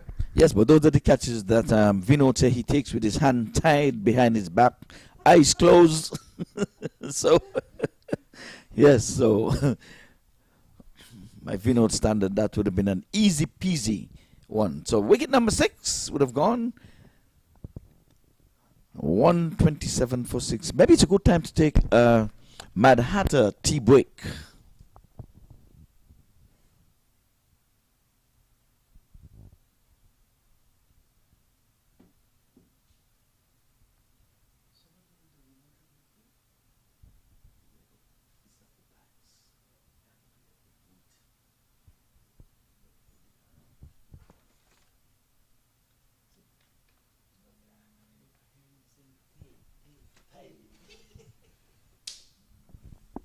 So now you would have had your cup of tea. We're back to cricket here. So Chris Greaves comes to the middle. Barrington, thankfully here for Florida Scorpions, will still be on strike. And even Stewart, man with the golden arm in over number 19. He's picked up one. He's broken the partnership. And we've got 11 balls remaining. Here is Nathan Stewart. Yeah, good comeback by him. He started with 18 runs in his first over. They're going after him. So they get a single out towards the onside. Nathan Stewart has also made the rounds pretty much in T20 tournament across the United States. He's a very active cricketer. Applies his trade in every region that plays T20 cricket in the US. Yeah, I want to say good morning to the crew from the cricket show. Leon Francis, Simon O'Brien, Audley Watson, Dennis Heath, Mackenzie, and we would have had Virgil Francis and Dayton Patel. So Cardinal Mills as well. So Chris Greaves with 10 balls remaining. Nathan Stewart has started pretty well. In fact, a perfect start to the over. He picked up a big wicket. And will now come into bowl to Chris Greaves. He'll be quite happy. He's bowling to a player that's just come to the middle. And they tell us so many times you're more vulnerable here when you've just come to the middle, even the best in the world. This one is lofted in the air. Fielder comes in. Oh, he's taking the catch, but he's fall over. And so that will go for 6. Yeah. So Gajar's signal says Carrie Pierre is the fielder. He just ran out of real estate. And in the end, 6 off the bat of Chris Greaves. Yes, I thought he should have gone out of the grounds, catch it in the air, and bat it in back in, and get it. But the ball got down to him in a hurry. He didn't have time to think. He just had to look up, and he took the catch. But beyond the boundary rope, that is 6. So Greaves looking to paddle one through the onside, doesn't make contact, and Ivor Henry just coming back to the catch, or maybe the ball that went for 6. Sometimes the fielder, they're not sure how much room they have to work with. You're busy trying to keep your eyes on the ball, and you're not too sure where you are. That is true. And he got down there in a hurry. But this one is going big. Yeah, that one has gone big. No doubt about that one. Aditya Gajar getting some arm exercise. We saw Zishan Qureshi yesterday smashing a big one in that area. I think I was watching the feed. And so 13 off just over. Take a look at that. Smashed into the onside. And no problems there at all. It's gone a long way over the ropes for 6. So Greaves is the finisher. I did ask if there's a finisher, and it seems as if that Greaves is the man. He's striking in 6s. He scored 2. And he's going after him again. They're running the first one quickly, and they're going to be taking on the arms of Pierre, who sends a flat throw into the wicketkeeper. Good one in. So that over end up costing Nathan Stewart 15 runs. In the end, a good one here for Florida Scorpions. They won't mind that. They need another big over like that. It's 142 for 6. 19 gone. Yes, well, final over comes up. Let's see who will be bowling that. I guess Emwet. They put it into the experienced and capable hands of Emwet, and he'll be bowling it from the far end. He's going to try to keep it to a minimum 142 for 6. My guess is that they're going to get at least 10 runs out of this. The way how Greaves is batting, he's saying, I'm the finisher. And 11 away from a 50, that is Richie Barrington. I think he too is going to be eyeing that 50. He has to go for glory anyway. So it's 142. They're always the psychological milestone. Cricket is always a game. What I've noticed, Ivor, we count in 50s. 50, 100, 150, 200. So they're up to 143. It makes a big difference when the score is 149 and 150. Exactly, that one. As I was saying, Sasha, yesterday, that one. Very important one. So let's see. That The first ball has gone well for Ryan Emmerich. 5 more to go for him. Oh, this one is lofted into the onside. Cut clear the area. It does. It goes onto the trampoline. And that's gone for 6. That's a lovely shot from Chris Greaves. Yes. He has looked the part. 20 in just 5 balls. Take a look. Yes, he's the finisher. He took it from way outside the off stump to 6 stump. And he got a good hold of it. And with these nice, big, heavy, thick bats, you just have to get it in the middle. And away she goes. Chris Greaves has played some lofty blows so far. 3 sixes in his innings and a double. Exactly what Florida Scorpions needed. We saw that over from Nathan Stewart, going for 15 runs. This one has gone for 7 in a couple of balls. Here is Emmerich, runs into bowl to Greaves. And Greaves gets a good delivery. Stabs it out towards the offside. A bit of misfield. Could they come for 2? They are. The throw comes, another one of the great ones. The bail comes off in a flash. And in the end, a couple of runs there for Florida Scorpions. So the 150 comes up. Actually 151.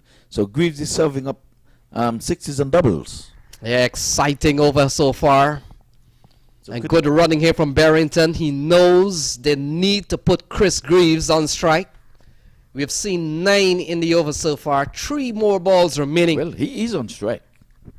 And Ryan Emmerich comes around the wicket again to Chris Greaves. He's been explosive so far. He gets one that is short. Always looks into the region of the square leg.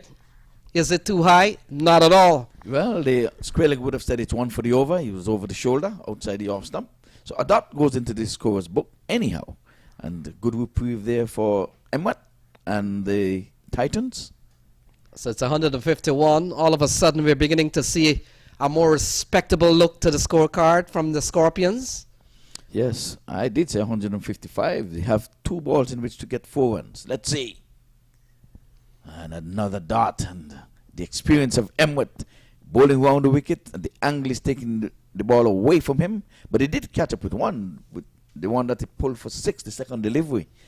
Yes, Ivor. And we've seen a couple of times in this innings, batsman still looking to tug a ball that is going angling outside, wide outside off stump. What happened to the offside? Well, he would have caught a good one, the second one, over the deep mid-wicket, so he's trying to repeat that shot. So here is Emmerich, final ball, runs into ball to Greaves. And Greaves is driving down the ground, could be looking for a couple of runs. Fielder gets onto the ball. And at this stage of the game, at the last ball, you run sometimes until you get run out. At the end? Yes, in the end. But then again, net run rate, I guess the wicket does not count there. It's overs and runs. Well, I fell short by 1, 153. By 2, I said 155, right? That was so my 153 prediction. at the end. Let's take a look at the scorecards. Simpson was brilliant at the top. He got up to 42. In fact, he ended up to be the top scorer. But look at the bottom there. Chris Greaves not out on 24 in just 9 balls. A well-played 40 from Richie Barrington. A big partnership of 45. We saw that in the middle. It's 153. We'll take a look at the bowling figure. And let's look at some wickets here, and certainly economy rates. Gajanan Singh and Kari Pierre, they picked up a couple of wickets. We haven't seen Gajanan Singh afterwards. May have injured his arm. But other than that, couple of wickets, and then one apiece for Nikhil Datta and Navian Stewart. So 154 will be the target. Don't go away. Just go grab some tea and be back here when cricket resume here at Central Broward Regional Park. 154 will be the target for the Titans. And it's interesting that the Titans get a win here today. A loss for them will push them out of the tournament, Ivor. Yes, indeed. Well, it's time for Mad Hatter tea, so we'll have that during the break.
Welcome back to the 13th edition of the US Cricket Open here in sunny Florida.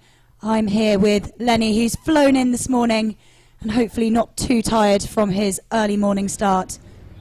Thank you, Sash. And I've been listening to you guys. You've been holding the fort, so we're off to the races. Ryan Patan and Gajanan Singh comes out to the middle. Another big score here, Sasha. We've seen the par score in the last couple of days.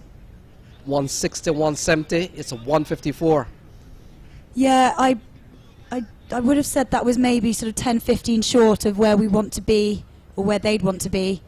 But we've seen stranger things, and that is the first 4 of the innings to Patan. And Tahir will be very disappointed with that. That was just down the leg side, and he has pulled that one away down to the leg side boundary. Yeah, good looking shot, ball straight down the leg side as a leg spinner. There's really no benefit bowling ball down the leg side for at least 3 reasons. You're not going to get a leg before, the ball could go away for leg by, and of course if the batsman misses it, it goes for a wide, so no benefit there at all. Here we go. Ball number 3, and that's a much better ball from Tahir. He gets the dot ball and tightens 4 for none off the first 3 balls of the first over of their innings. So Ryan Patan, he's a very aggressive player. He's played for the Canadian national team. And here we come. Ball number 4. Another dot. He'll be pleased with this comeback. Yeah, the batsman out in the middle, Gajanan Singh at the other end. He's just made his ODI debut for the United States. And so 2 quality batsmen out in the middle. And that is hit onto the offside. Again, another dot. He's racking up these dots and keeping the Titans tight on just 4 off his over so far. 1 ball to go. And finishes with a dot. That was a good over from Tahir. Good start for the Scorpions. Do you reckon they can keep them to under their score of 154? Yes, Sash. In time, I've seen a lot of matches here. 150 in the early stages of the Broward County Stadium used to hold up. We've seen a lot of work has gone into the square because of several international games here. So they've done a lot of work. ICC have done a lot of work in getting the square to a lot more bounce. But in the earlier days, 150 will probably win you a match. Titans badly need a win today. Gajanan Singh and Ryan Patan will have to give them a good start. It's not a massive score, but you still have to bat and bat well. Yeah, exactly that. Yesterday we actually saw a record for the partnership, and I think it was 93 in the power play, which was absolutely massive, and as I say, a US Open record for the highest total scored in a power play. Titans 4 off their first over. Doubt they're going to get anywhere near 93 in their 5 remaining overs in the power play. So if you're just joining us, it's 153 posted by Florida Scorpions. We saw good knocks from Richie Barrington and John Simpson. They got into the 40s, and now we've seen a very good start here, so to speak. Ryan Patan is on 4, and Gajanan Singh gets ready to face Seals. And Seals comes running up for his first ball, and it's a swing and a miss from Singh there. He was yet to face the ball and still just getting his eye in, needs to see how that ball's coming at him, and he will stay on 0 for the moment. Yes, Sasha, we've seen, in addition to the many international players who made the trip this year, you're looking at a batsman here who has just made his ODI debut. He's played for the US, he's played for the West Indies team at the junior level, and he's a quality batsman. And here we come, ball number 2. And that one's tighter onto Singh's pad, and he manages to flick that away for a single. And he moves off the mark. Titans now 5 for none off 1.2 overs. And you look at Ryan Patan. I saw him in Houston, Texas around May. They had, of course, we'll talk about the many franchise tournament that passes around the United States. It comes to Florida this week. But Ryan Patan, he's a very dashing opening batsman. If he gets going, he's going to be destructive here, but he's fell into some poor form recently. I've seen him in the last couple of franchise tournaments around the country, and he has gone for paltry scores. So here is hoping that he can come back and bat himself into form. They badly need a win here today. Yeah, it'll be important for him to put a score personally, and also, as you say, for the Titans to get the win here today. Seals comes in for his third delivery, and that is swiped across for a 6. That was a big swing, and he got all his body behind it, and that's the first 6 of the Titans' innings. Very good shot. Ball that is short. Ryan Patan, look at that. He's a very attacking player. That ball stood up, pulled it well, and it went for 6. That's a lovely shot from Patan. 7 in the over so far. This is a very good one here for the Titans. Yep, Seals will want to do something to prevent any more boundaries being leaked off his over as he makes his way down his run up for ball number 4 of his first over. And a slower delivery there, and it's absolutely caught Patan, and he swings but again misses and took a little bit of pace off the ball, and that has given Seals a dot ball, which was good after the 6. Yes, similar ball for the 6, but it probably a fraction slower. And came in a bit as well. Yeah, hence the bounce was a little bit not up there. Ryan Patan beaten in the end. As we see fielding change, man goes out towards the deep mid-wicket area, and so he comes out to slip. Third man comes in the ring. Ball number 5, here we go. And he's bowled him. The batsman looks rather bemused, isn't leaving.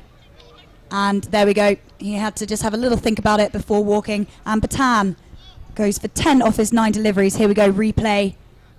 And that's a lovely ball from Seals. A nice Yorker onto off stump there. And Patan, as you can see here, did not see that coming. Yeah, Patan probably looking for another short one. We've seen Seals bowling a couple of short balls that has gone 1 for 6, and then one went through to the keeper.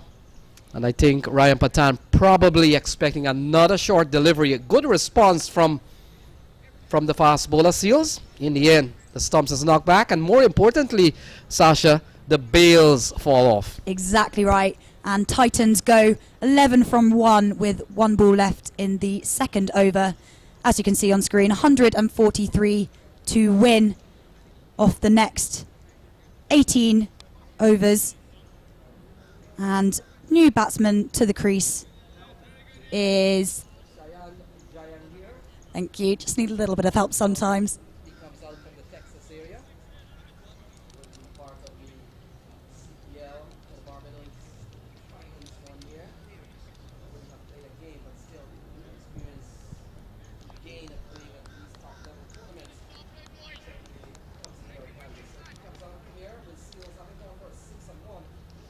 Pick up the wicket of Ryan Patan. Yeah, and as you say, even if some of these players don't get a game, the players they're playing with is, you know, gives them huge amounts of experience and help to push them forward to tournaments like this. And Seals runs up for his last ball of his first over, and that ball has gone high in the air onto the... Oh, and that's gone all the way for 6.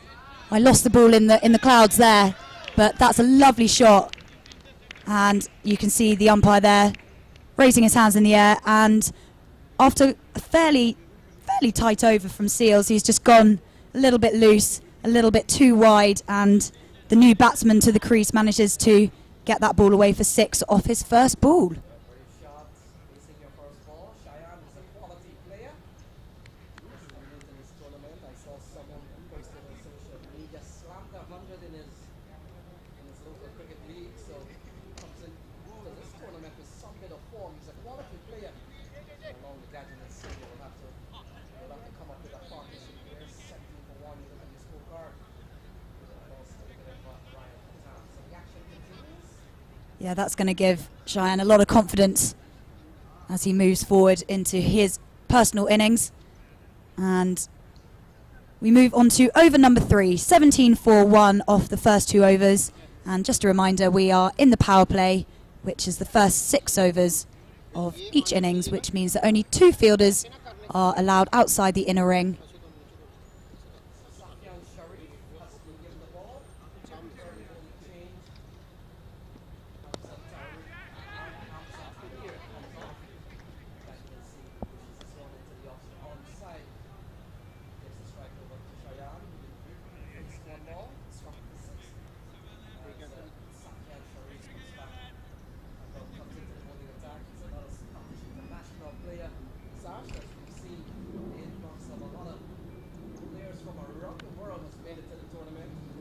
Yeah, it's nice to see a few new faces from the cricketing world. As you say, some Scots, a couple of Irish around, obviously some English, as we've mentioned previously, and lots of slightly more local Caribbean, US players as well.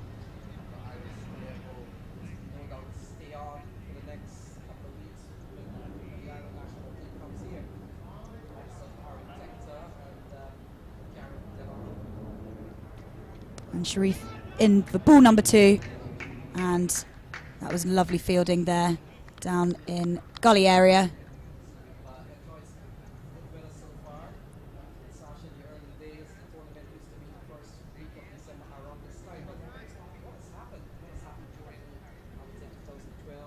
In 2012, 2013, it appeared that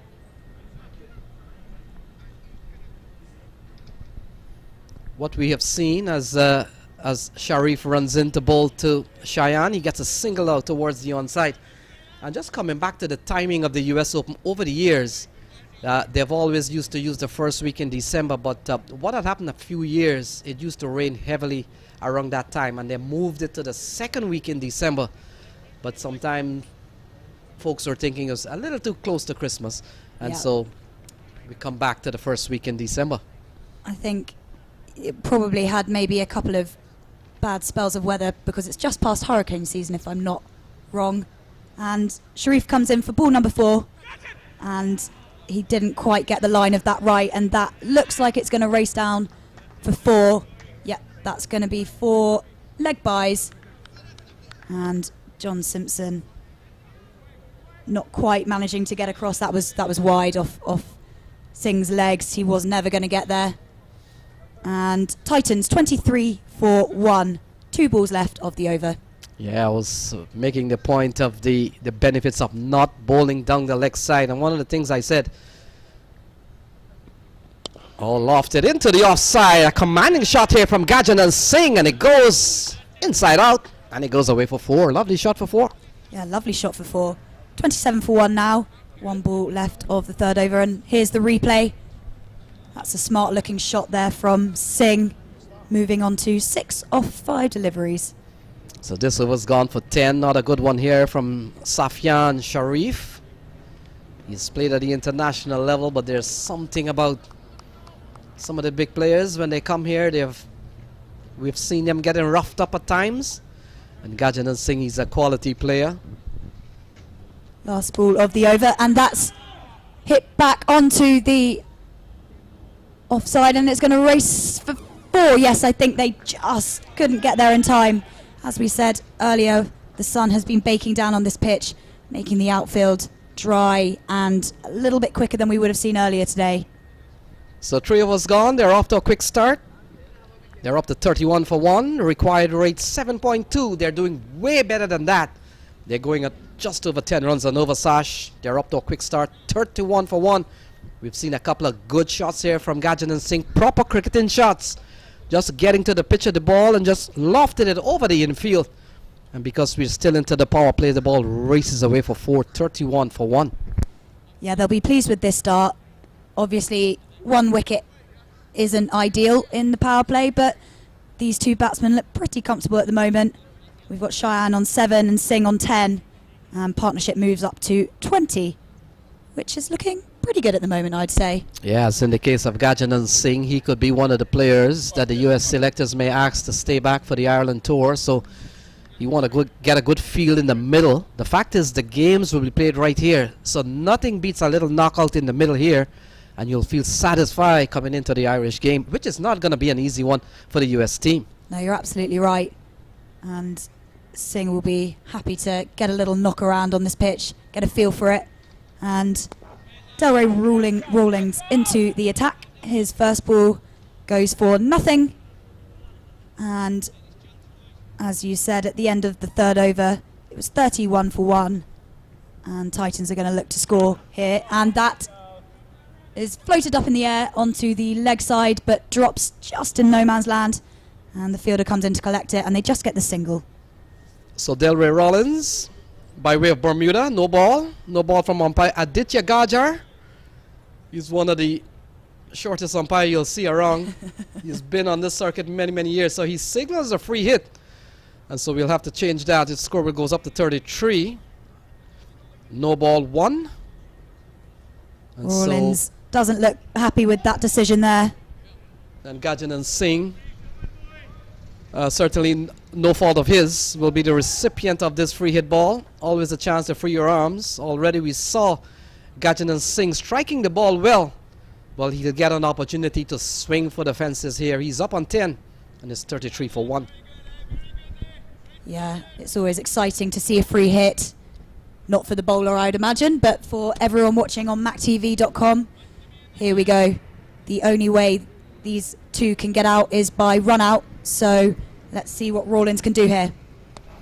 So Gajanan swings it out towards the square leg. It's gonna run away. Can't stop that.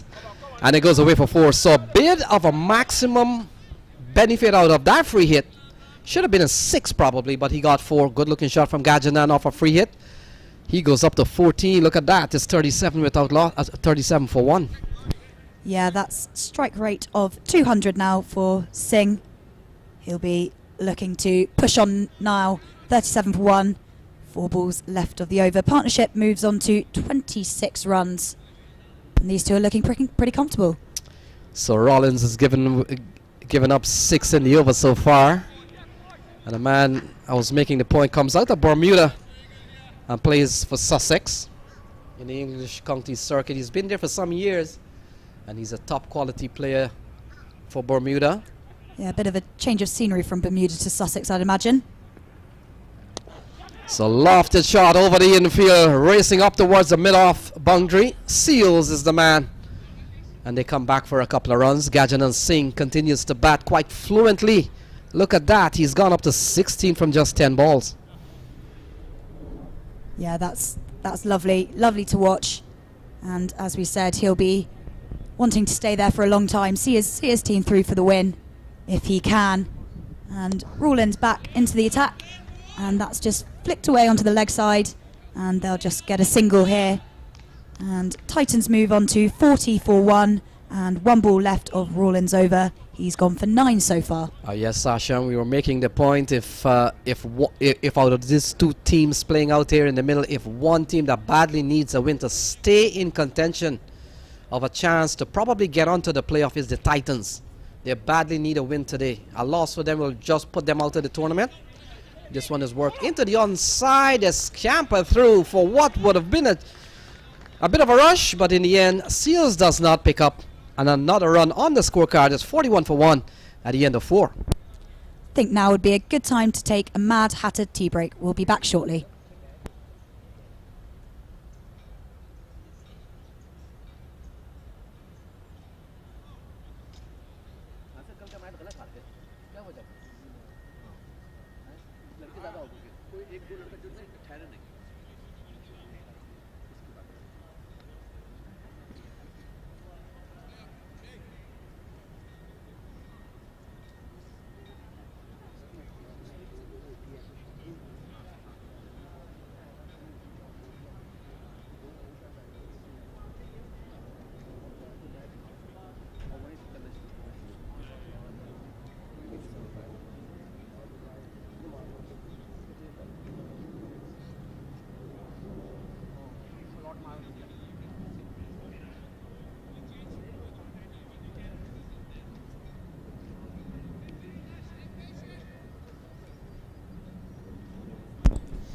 And we're back into the 5th over of the Titans innings. Leverrock into the attack, runs up for his first ball of the over.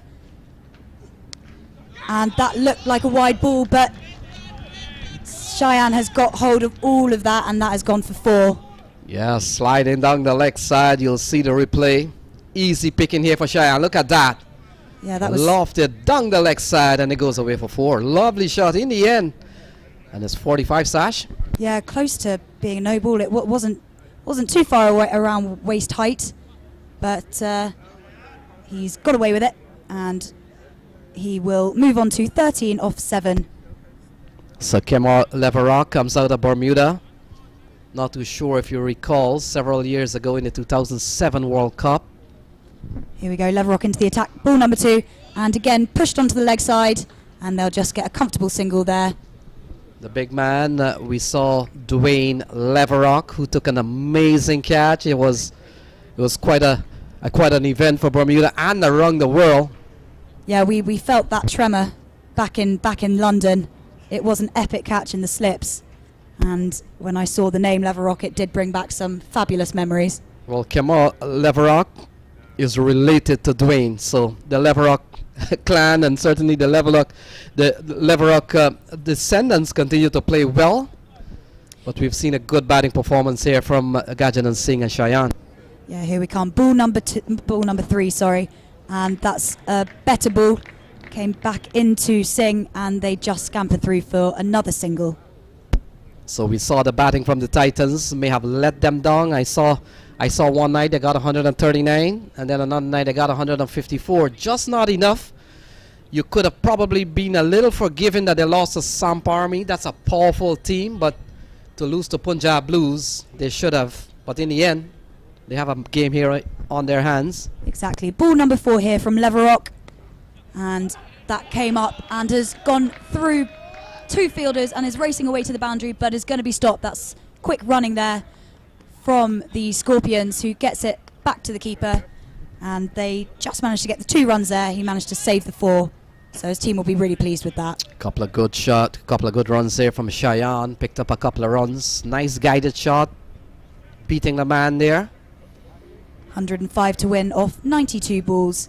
2 more left in Leverock's over. So 49 on the board, and Sash will bring up the 50 if they get to it in this ball.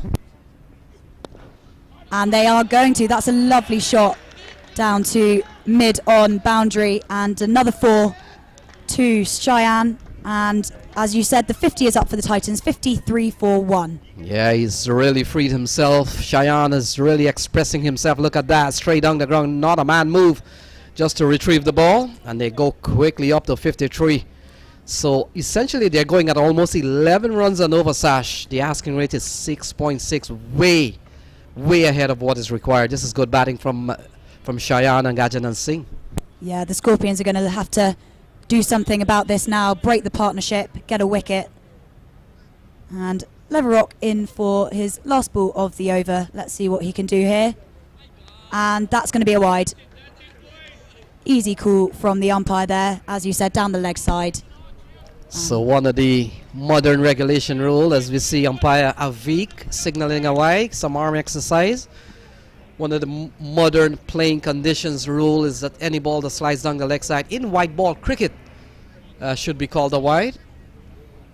And Sasha, what we have seen during the course of modern day cricket. So ball guided into the offside. That will complete over number 5. So 5 gone. They're off to a quick start. 54-1. We're going to have a change in the comms box. Ivor Henry is going to take over from me, and I will leave you in his capable hands.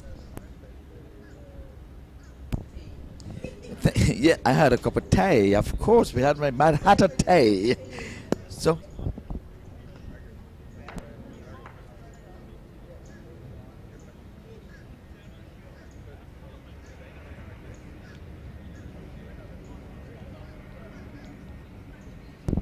yes, I would have had my Mad Hatter tea this morning. So, happy to join you again, Lenny, and a good score on the board in the one chase, 54-1. A partnership was from 43. You would have just realized 1 wicket so far in the one chase. So Titans really needing this win. They're on course right now. Last over yielding some 13 runs, including a wide.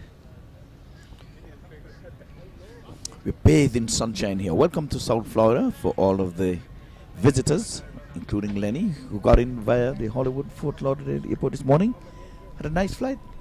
Yes, in fact, when you look at these 6 o'clock morning flight, I think it's a little bit easy on the road, easy at TSA, so it's pretty good. So Hamza Tahir comes back into the attack. He first of all went for 4.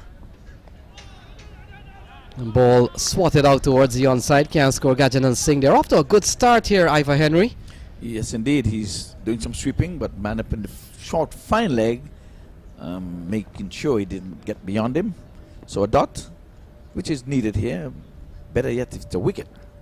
So Titans badly need a win. We made the point all along, and that win will not certainly take them out of the wood, but will give them a bit of a lifeline that they still have some life as the tournament progresses. And tomorrow, day number 5. Yes, indeed. Well, comes round the wicket now. That's badly lined and got the treatment and goes down to the fine leg boundary for 4. Yeah, that's a lovely shot from Gajanan Singh, but a poor delivery, to be honest. And ball sliding down the leg side and just swung away. Look at that. Wayward delivery from Hamza Tahir. Can't bowl there. Yes, indeed. It was a nothing delivery. Got the treatment. Remember, it's only 2 men can be outside of the 30-yard circle. And one is stationed at the deep backward square leg and the deep mid wicket. So poor delivery. Let's see the comeback delivery. This one pitched outside the leg stump. Pitched outside the leg stump, and one of the 42 laws saying that you cannot be given LBW. Yeah, we have seen quality umpiring during the course of the series again. Certainly led by Jermaine Lindo, who is now one international umpire. Not only one international, but T20 international. He'll tugging this one into the onside. Squarely comes off the boundary, picks up, and wafts in the throw back to the keeper. One bounce. Another single to the Titans. Take them on to 59 for 1. Last ball of the power play. I should say the last legal delivery, because we have seen quite a number of wides. We haven't seen a no ball for the morning, which is a good thing. Yeah, we did see one. We did see one. Yes. In fact, we saw one not too long ago from Delray Rollins. Yes. So Hamza Tahir. And Cheyenne gets a good delivery that he has to defend, but he's batted well today, Cheyenne. So end of 6, 59 for 1. Not bad at all. In the first power play, 59 for 1. Now they can spread the field, and for you new listeners and viewers, at this point, no more than 5 fielders are allowed outside the 30-yard circle.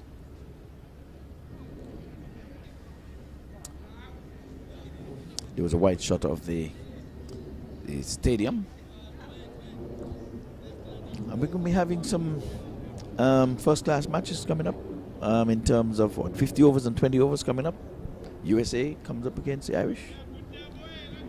So Chris Greaves, it appears, has been given the ball. And Chris Greaves, towards the latter end of the Florida Scorpions innings, got 24 from just 9 balls, struck 3 sixes. So he gave them that little bit of momentum towards the end, Ivor. Yes, indeed. That was good batting. And we did ask if there was a finisher in the hut. And I think the fall of the last wicket was very timely. He got there in a rush. At one point, he was just serving up sixes and doubles. And today, we're having doubles. So current run rate, it's almost 10, 9.8 to be exact.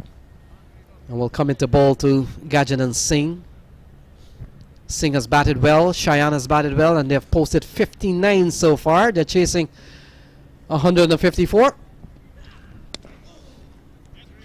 Plus 1, need 155 to get over the hump. The Scorpions, they're going to need wickets. They've just gotten 1 so far. I don't think they're going to get all 10, but they need some dots and wickets along the way. So the partnership goes up to 49. If they get a couple of runs, that's the 50 partnership between Gajanan Singh and Cheyenne. So it comes up in the 7th over, 61 for 1. Again, Ivor Henry. Again, good running there. That pushed hard for the double. It was not really on the cards at first, but the fielder coming in from the mid wicket was a bit slow, maybe 2 paces behind, and they took him on, took his arm on. The throw came into the wicket keeper's end, but by then Singh would have made good his ground. He's a salt palm. Oh, another poor delivery. Full outside the leg stump. He just had to get some will on it.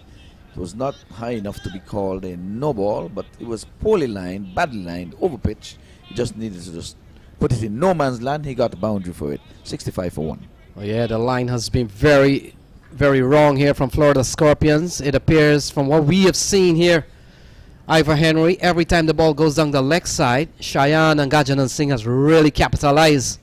65 for 1. Now they're going to put a man in the short fine leg area. He's up in the circle, but the damage has already been done.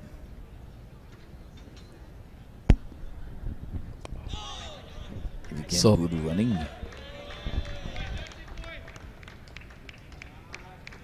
So 88 to win from 80 balls. We've seen a very good second wicket partnership here. We made the point. It's gone up to 55 so far. So to win, you look on your screen here, 88 from 80 ball. Last wicket, Ryan Patan. He fell for 10. Another failure for him. But so far, Gajanan Singh, US national player, and Cheyenne out in the middle.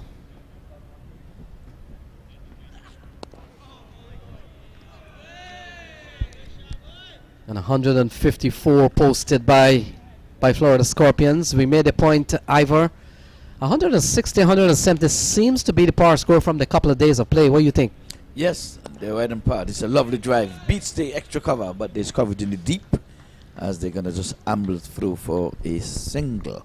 Yes, that's about par. And I think that the Titans, having won the toss this morning, sent in the Scorpions. I think they're making merry here, trying to get to 165 for victory. So 7 over gone, 67 for 1.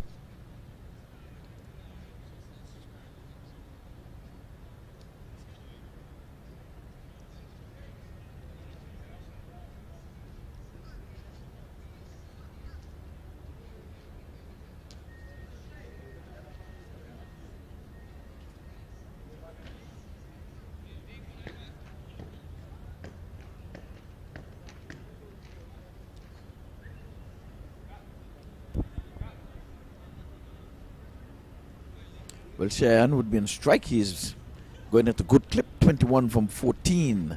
Keeping company with Singh. He is on 30 from 20. So Colin McLeod comes into the attack here with a free-flowing partnership of 56 between Gajanan Singh and Cheyenne Jayangir. Oh, lofted into the air. There's a big appeal from Colin McLeod. And not outside as umpire Aditya Gajar. And in fact, it's a run. So the big appeal for the leg before certainly didn't pay it off. Came off the bat. That's, of course, in the umpire's opinion from day one. He said this one came off the bat. And of course, you're not going to get an LBW for that. So Scorpions, they badly need another wicket. They got one earlier on, the wicket of Ryan Patan. But you look at the partnership here, 57 between Gajanan Singh and Cheyenne. They'll have to get that fast. On the other hand, Titans will be hoping that they can push on here and put that couple of points on the table for the first time in this tournament. Bang! Just out of the outstretched arms of the fielder there in the extra cover. It was aerial, but there's coverage again in the deep. So just one. They can do it in singles. The required weight is just about 6. So a couple of runs in this over so far from McLeod. Would have gone up for a big leg before appeal, but the umpire said the ball came off the bat. This one in the air. Fielder comes in. He takes the catch. And that's the end of Cheyenne. He falls for 22. 6-9 for 2. Take a look at that, Ivor. Yes, sure we'll see that. And the play was well judged in the deep, in the approved fashion and manner. He took his time, ran to his left, and he took it low down, but it was a good catch. They needed wickets, and they're going to need to keep on taking wickets if they need to stay in this contest. So the Florida Scorpions, we are in the 8th over, wicket number 2. 69 for 2, a target of 155. Right now, Titans, I think they're on their way, but a few wickets now could cause a bit of concern for them.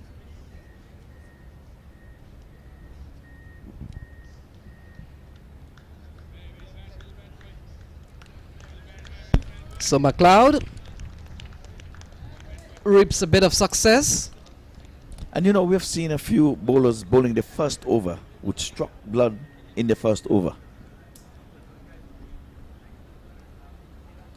So Wijaratne comes to the middle. 6-9 for 2.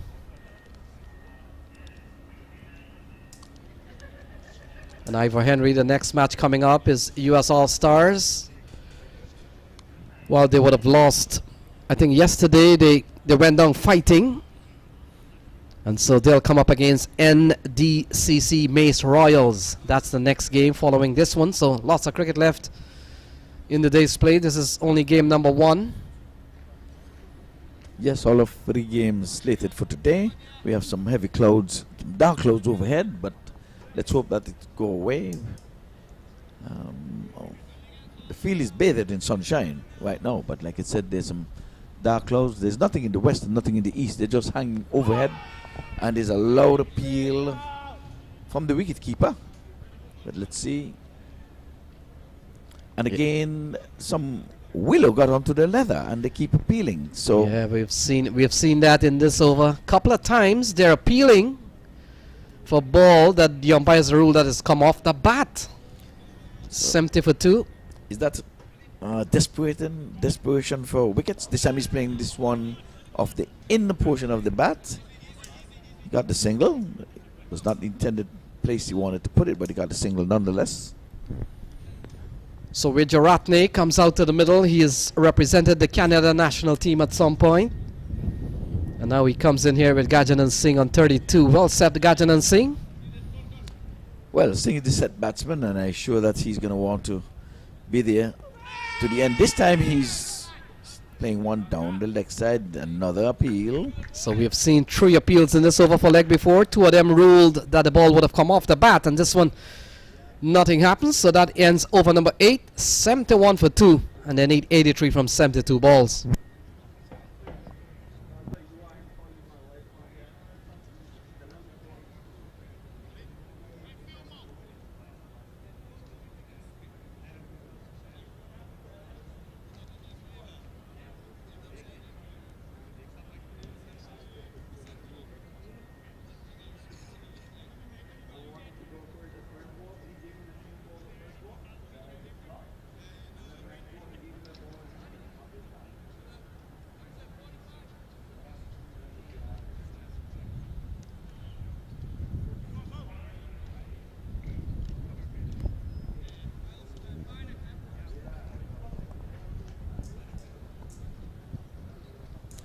Well, this is going to be a bowling change from the far end.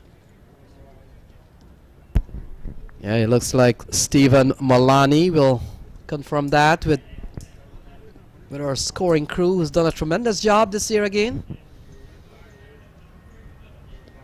I played a miss here from Gajanan Singh, so let's look what we've got here. 83 to win from 71 balls. They're going at 8.6. They require 7 runs and over. And from the way things are looking here with Gajanan Singh out in the middle here, Ivor Henry, it looks like Titans is in some bit of control.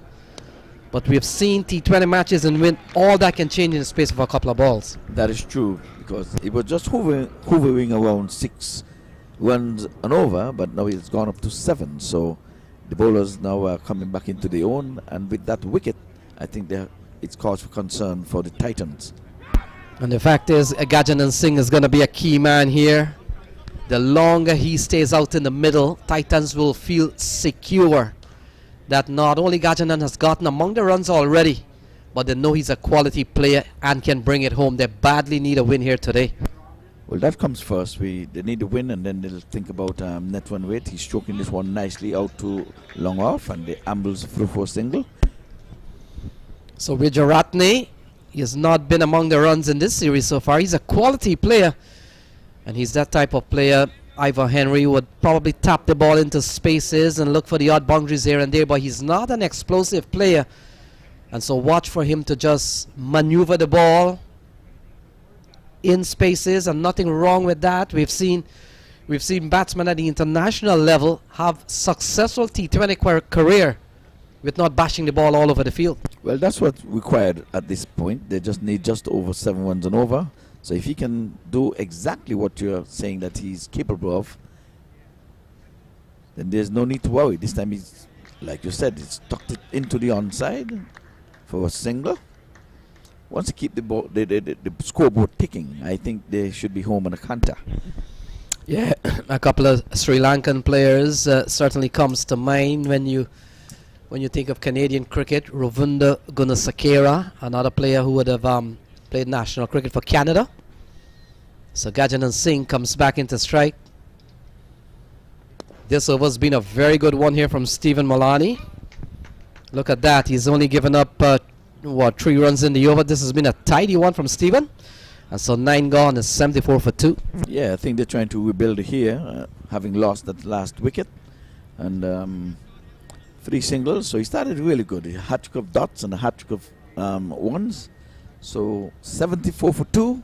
9 overs gone. Singh is on 34 from 27.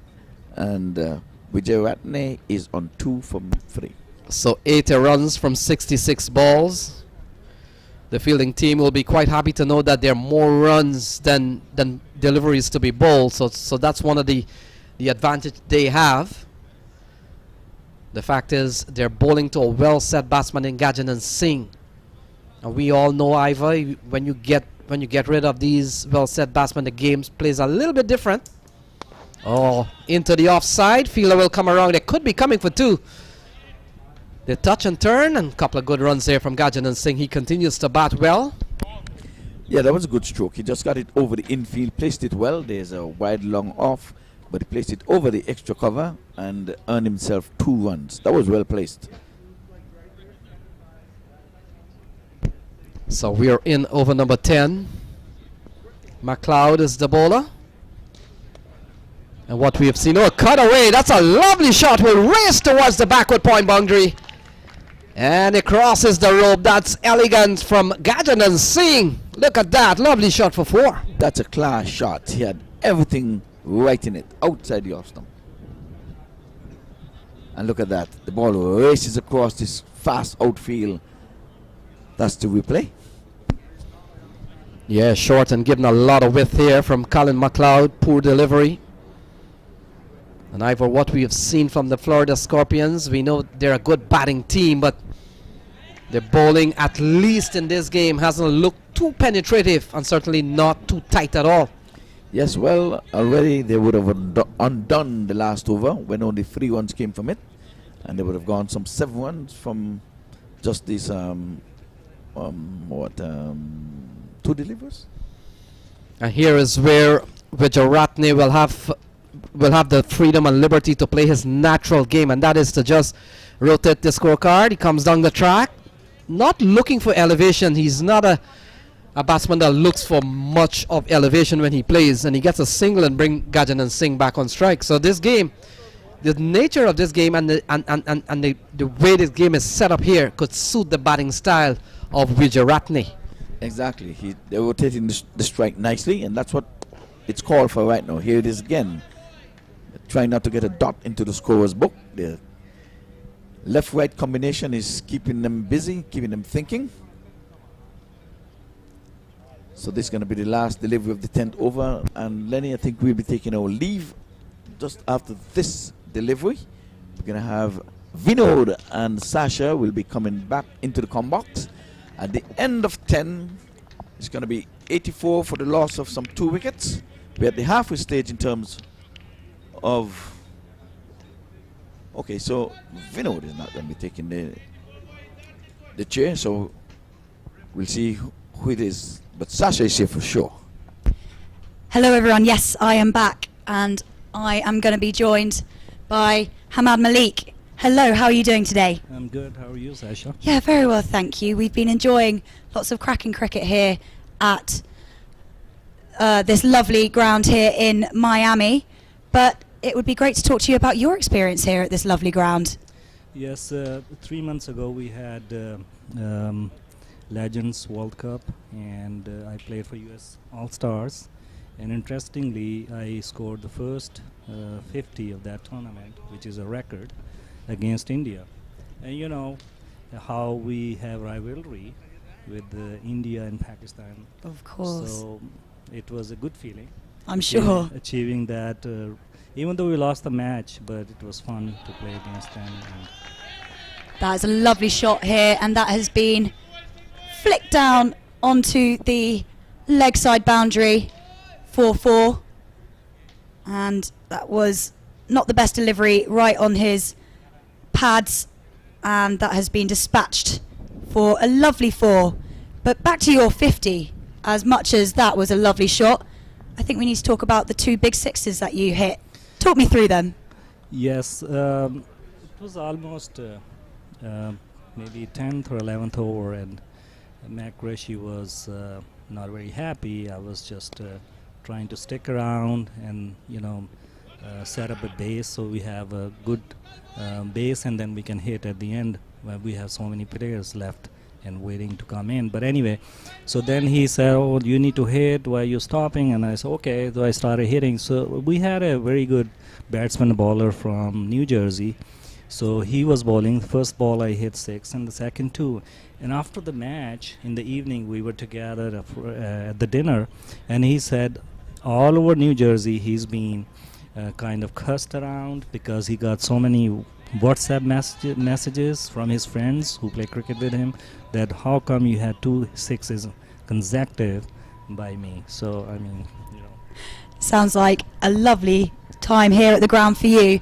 And Singh is also having a good time at this ground. He's currently on 43 off 33 deliveries. Mulaney in his second over going for 9 off his 9 balls so far. And that is a reverse sweep. Not the most elegant shot. I think it came off the toe end of the bat and they scampered through for a single, and the Titans move on to 90 with 2 wickets down. 2 more balls of Mulaney's second over. Let's talk a little bit about what you currently do now. I hear you're a doctor. Yes, I'm a professor of anesthesia and interventional pain specialist. I do all high-risk pain procedures, injections, nerve blocks, and spine problems, and one of the few in the United States. I've been here now 20 years. I teach, and I have my own medical practice in Kentucky, and I'm now trying to move to Florida and settle down here. That's really exciting. I'm sure you've probably seen a few sportsmen over your time. I hear at the end of some of their careers it's rather painful for a lot of them. Yes, of course, if you are a professional athlete, it comes with injuries too. It's in the package. You're lucky if you don't get any injury and you play for many years, but some people have injuries too, and of course that will end their career. But that's where we come in and we treat them and make sure they're doing well and they continue to play and enjoy their passion sport. Yeah, of course. And Titans move on to 92 for 2 off 11 overs. And it looks like Callum McLeod is back onto the attack. Singh 44 off 34. And the Titans are looking pretty strong at the moment. I think they're just on track to reach the total that the Scorpions set them. As you can see here, 62 to win off 54 balls. And you've also played cricket in the UK. Right, and it's very interesting. To mention a little bit about you, I'll give you the detailed story what happened.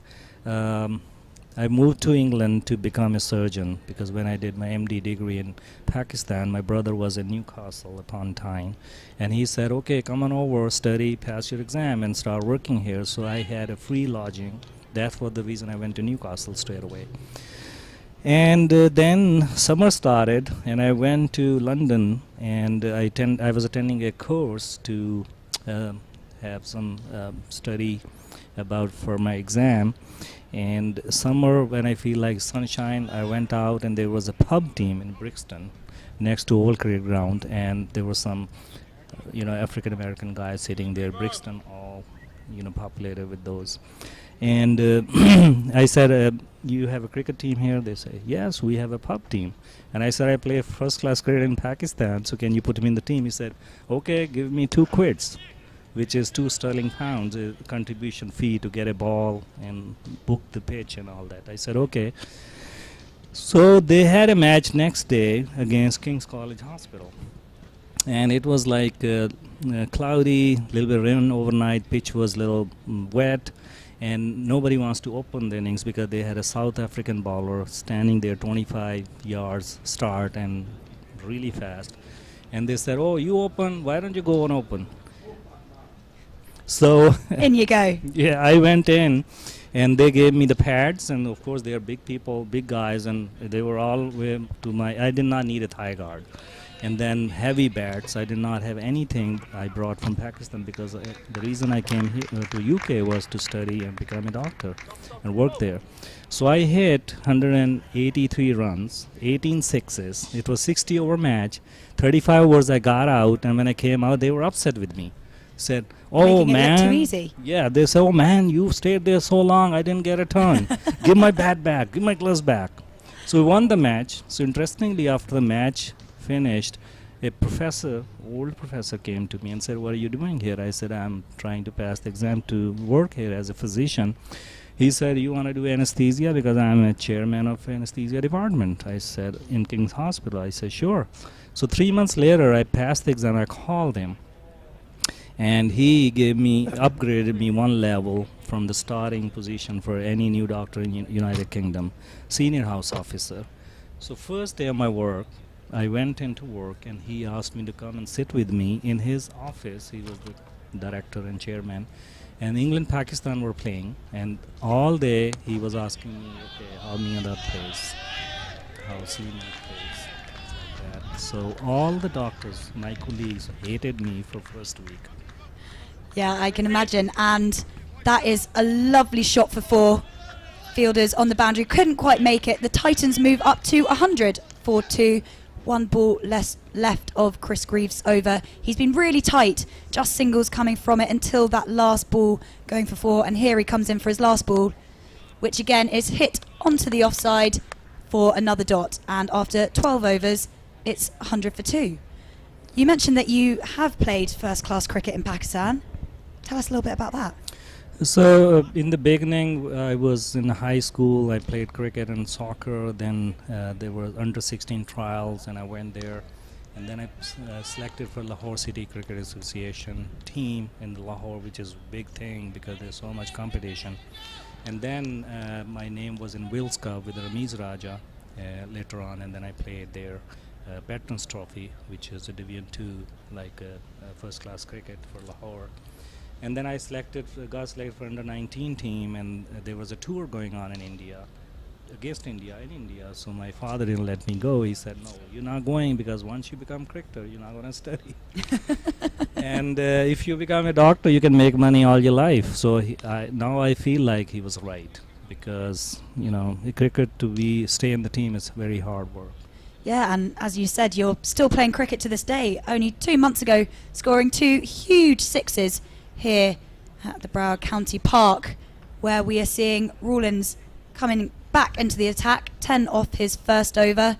Titans needing 54 to win off 48 balls with 8 overs left to go. And Singh is on 46, only one big shot now for him to move to his 50. And let's see if Rawlins can stop him from doing that.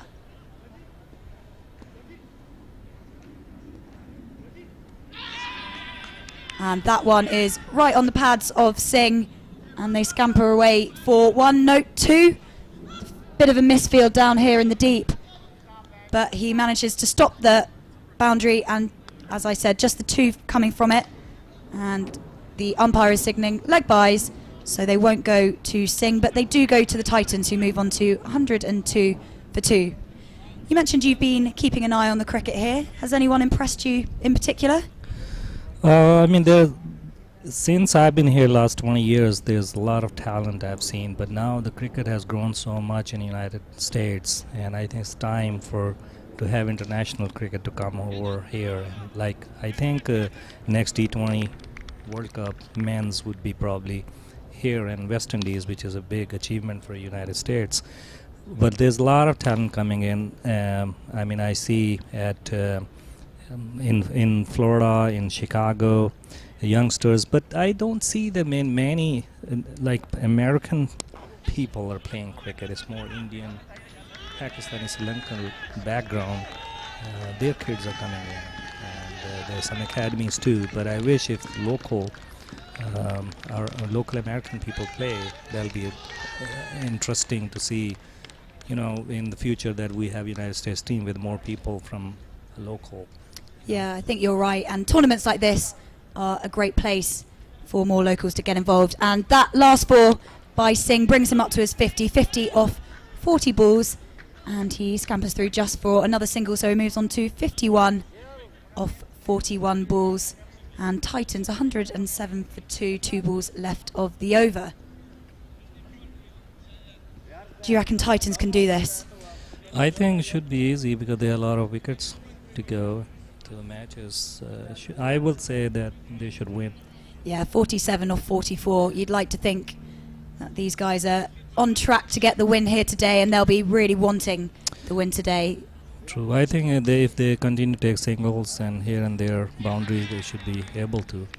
And that, we've had the commentator's curse there, and Titans lose their 3rd wicket, and that is bowled by Rawlins, who is over the moon. You can see his celebration. And I might need a little help with the pronunciation of the batter's name. Reader Ackner has gone for 15 runs off 12 deliveries, and as you can see there, looking disappointed that he wasn't there to help see his team through to the end. And Titans are 107 for 3 off 12.5 overs, and now would probably be a very good time to take a Mad Hatter's tea break. We'll be back shortly.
And we're back again. Rawlins needs to finish off his over. He'll be really pleased with that last wicket. And still to win, 47 runs off 43 balls.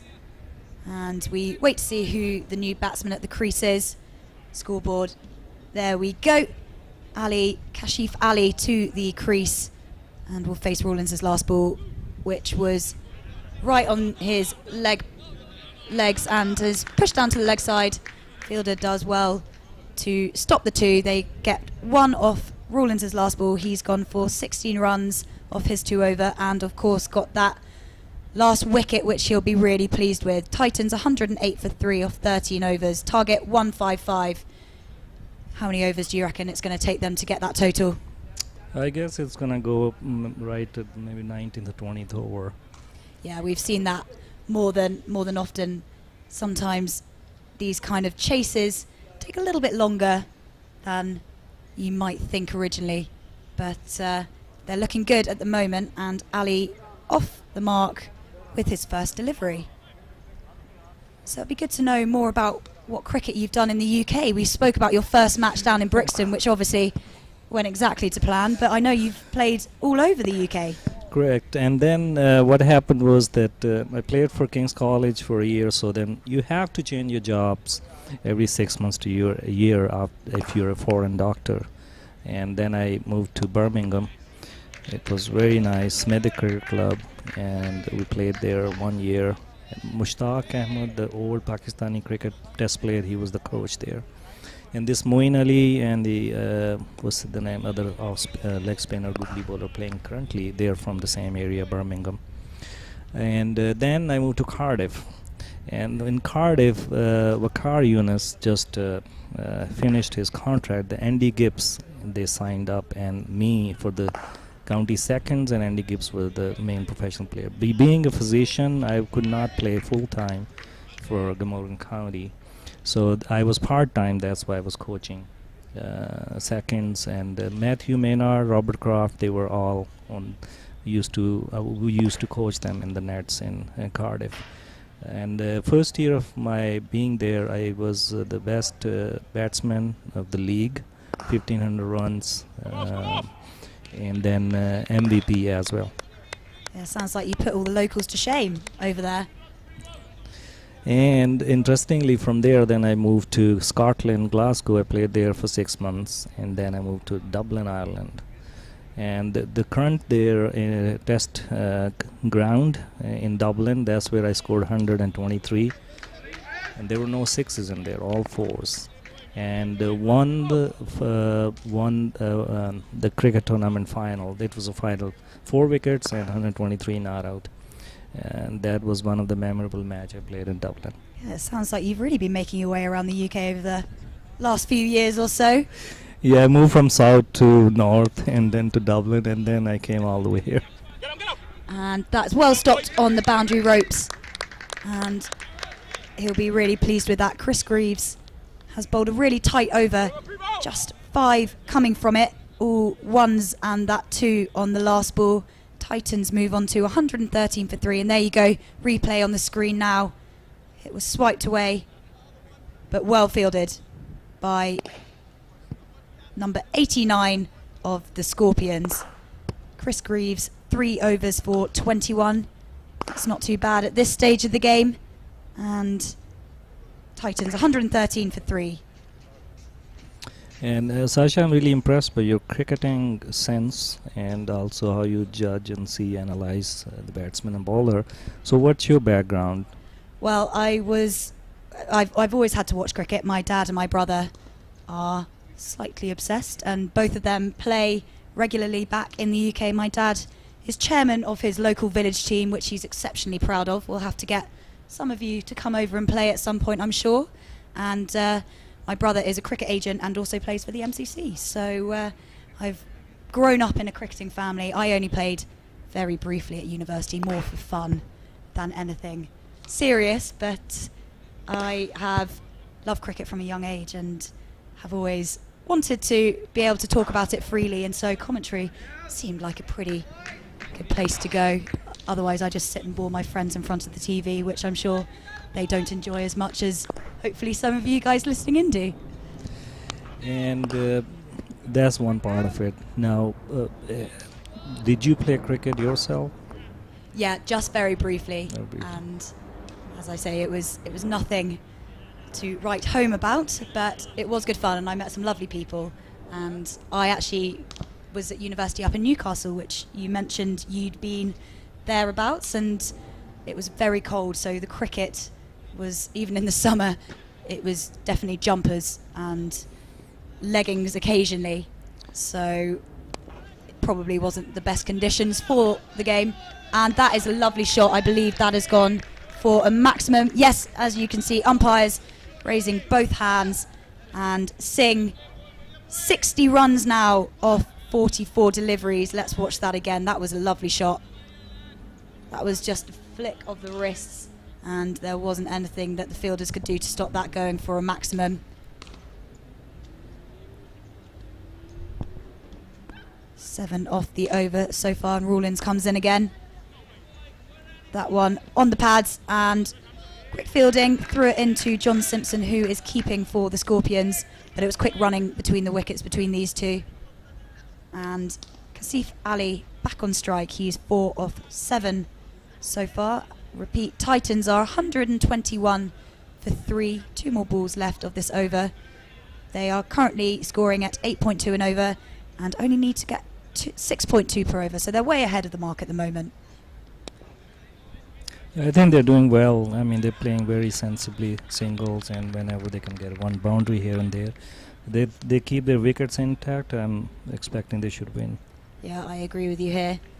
And just to let you know, this is game 1 of day 4, Titans versus the Florida Scorpions. And that is a dot ball to finish the over for Rawlins. He has bowled 3 overs, 1 for 24. And at open number 15, we are going to have a change in the commentary box.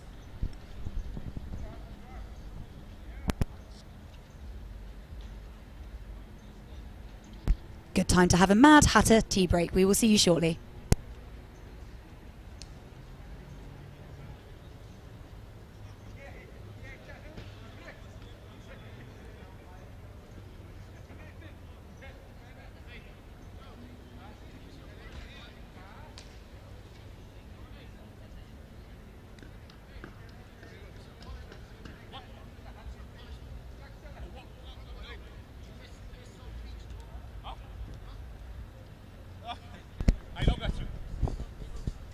So 33 to win from 30 balls. From the way the look of things there, Gajanan Singh has really played a good hand. He's up to 61. And 33 to win from 30 balls should be an easy walk in the park here. Ivor Henry, welcome back.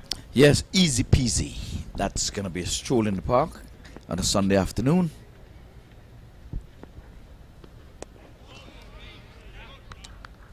It's Gajanan Singh batting beautifully. He's on 61 from 45. Keeping company is the new batter, Kashif Ali. He's on 4 from 9. Ivor Henry, what we have seen so far from the Florida Scorpions team. Oh, he comes down the track, lofted in the air. A chance is given here. Delray Rollins has not accepted the chance and has gone for 6. Yes, gone for 6. He was trying to plant his feet, knowing that if he would have taken that, his momentum may have taken him over the rope, but he planted himself.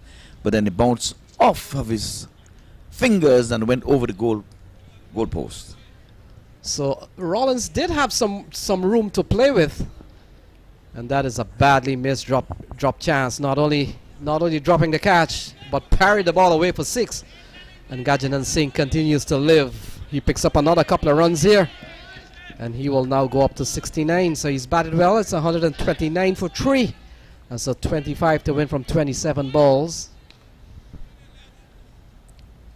And Ivan, what we have seen, what I've noticed here from the Florida Scorpions team, they came with a pretty compact batting lineup, but they're bowling not much to write home about. We've seen a lot of bowler, as they would say in the Caribbean, just trying a thing. Yes, that seemed to be their weak link. The batting looked good, especially in the back end. We would have seen some lofty blows there, but now it is the need to keep things in check, but they have not done a very good job of it. And the fact is, Titans is clamoring for a win. They want to put points on the table. Top edged over the third man area, and more runs here for Gajanan Singh. Will pick up 2, no doubt. And so he continued to prosper. He goes up to 71. And we were making the point not too long ago, does he have time to make 100? Not at all. But 83, Ritesh Kumar got 83 a couple of days ago. And Gajanan Singh probably closing in on the highest individual score of the series. Yes, if he stays there, I think he'll get it, because he's the one really dominating this partnership. He's stroking this one nicely off his pad. A good proper cricketing shot.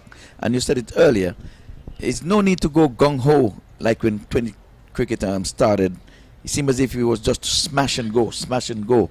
But with the Williamsons, Kane Williamson and the Kohli and the Joe Root and those guys who would have played 2020, bravos, they show you can just come ahead, caress the ball, play proper cricketing shot.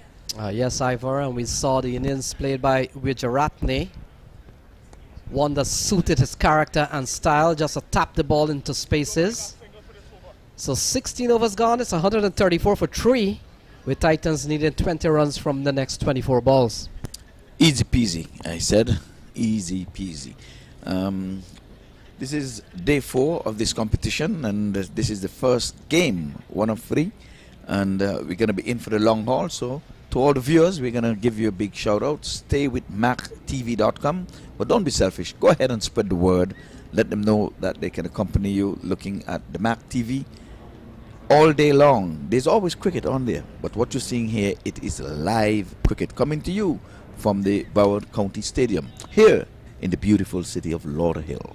Yes, Ivor, the next match coming up, we'll see US All-Star. They play exciting yesterday, but they lost to Somerset Cavaliers, 22 yards, another big team in the tournament. Yeah, the better team won on that day. 2 big teams. If I was a betting man, I'll say they'll be in the playoffs. So they will take on NDCC Mace Royals, and I made a point that their match was washed out, but then we were told that that match got played in the other field. So There's always a backup plan here at US Open.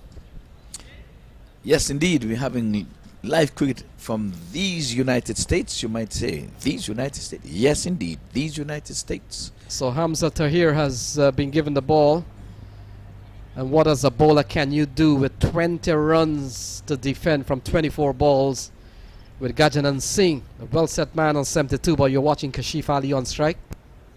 Well, with a required run rate of just 5, they can afford a dot and just hit singles, and they'll get there on a counter. And what this win will do here for Titans, give them a chance to head up to the playoff. They will need to play well from here on. This is just a foot in the door. But they do have the talent, the likes of course, we've seen Gajanan Singh, Kashif Ali, Wijaratne, Ryan Patan, Navin Stewart, Elmore Hutchinson. They will just have to apply themselves now. Yes, Stewart, that is Vinod's man, and Stewart, and you think he was badly used in his first game? You noted that? I think so. I thought Navin Stewart was badly and tactically badly misused in the other 2 games. In fact, if I saw it correctly, he came into bowl in the 17th over of one match, or? Yes, very late. I thought he was really forgotten, but when he came in, he's like, well, I guess this is just some tactics which backfired in my view, your view, and definitely in Vinod's view.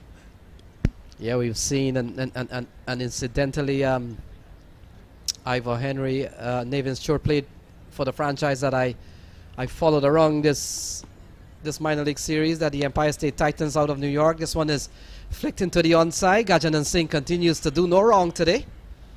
And he's up to 73. Can he surpass 83 posted by Ritesh Kumar a couple of days ago as the highest individual score? And just to back up on that, we saw Chadwick Walton, I think, got a big score, 78, and we also saw Bilal Qureshi. This one is smashed into the onside from Kashif Ali, and here is where he could prevent Gajanan from surpassing 83. It always happens. Yes, because the 10 runs that is required for victory is the 10 runs which Gajanan Singh is going to need to equal.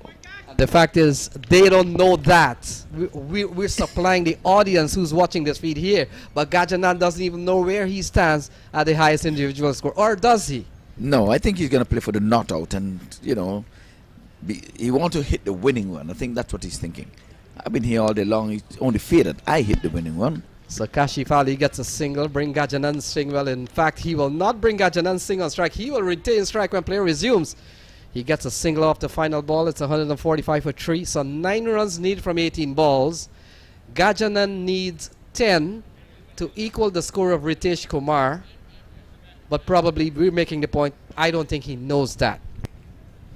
I don't think so either. So he's thinking, we're going to win this match, and that's all that he's concerned about.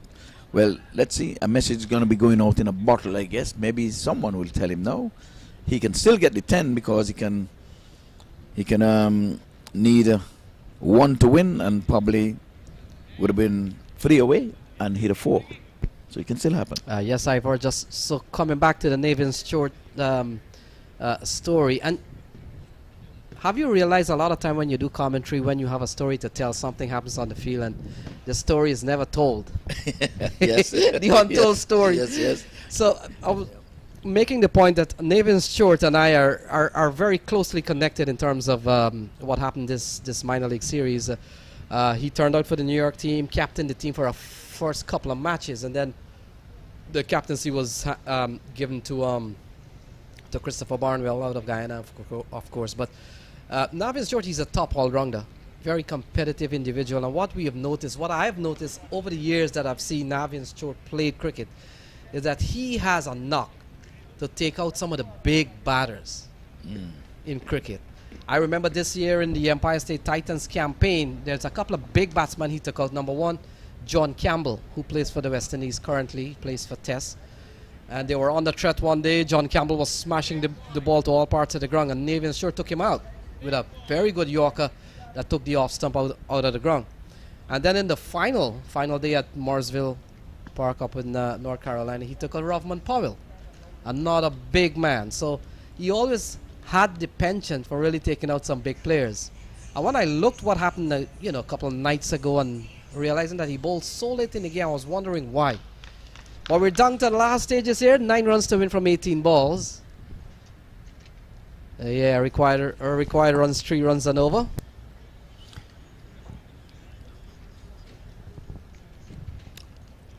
Well, over number 18 is on its way. Down the leg side, and it's a top edge over the wicket keeper, and they're going to take a single. So Chris Greaves is going to try to see if they can get it into the 19th over.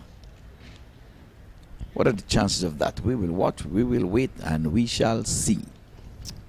Ivor, the most hurtful thing, can you imagine a batsman on 96? And it has happened before. I think Herschel Gibbs was on course of making, 3-1 international 100. He was on 96, and a man from Bangladesh ran and bowled 5 wides.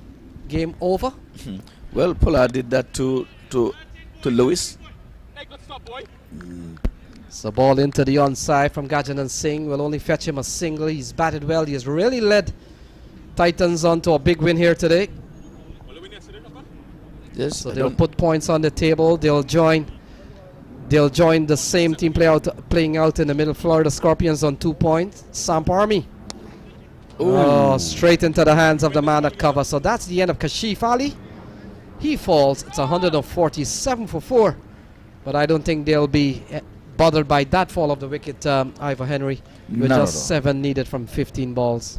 Too little, too late. They needed to make some inroads in the wicket column, and Florida Scorpions failed to do that. So this 4th wicket, it's not going to cause any concern to the Titans at all. None whatsoever. So if you're watching the feed and you want to know what's coming up next, US All-Stars, Ali Khan. Ali Khan and his men, well put together squad. They'll come up against NDCC Mace Royals, and since they didn't play in the stadium, I don't think anyone would have seen them play. So they played yesterday in the stadium, correction. So we'll have to have another look at them, and we'll also have another look at one of the favorites of the tournament, US All-Stars. Yes, I think US also fell by the wayside yesterday to me at the fall of Qureishi's wicket. He was going well, he was yorked, yes, off stump, neck and crop. But this guy is a run getter. Once he's in the wicket, as they say in the song with Viv Richard, the machine will run.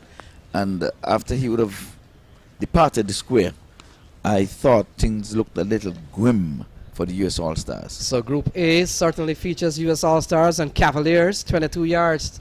2 of the teams to do well in that group. They've already put points on the table.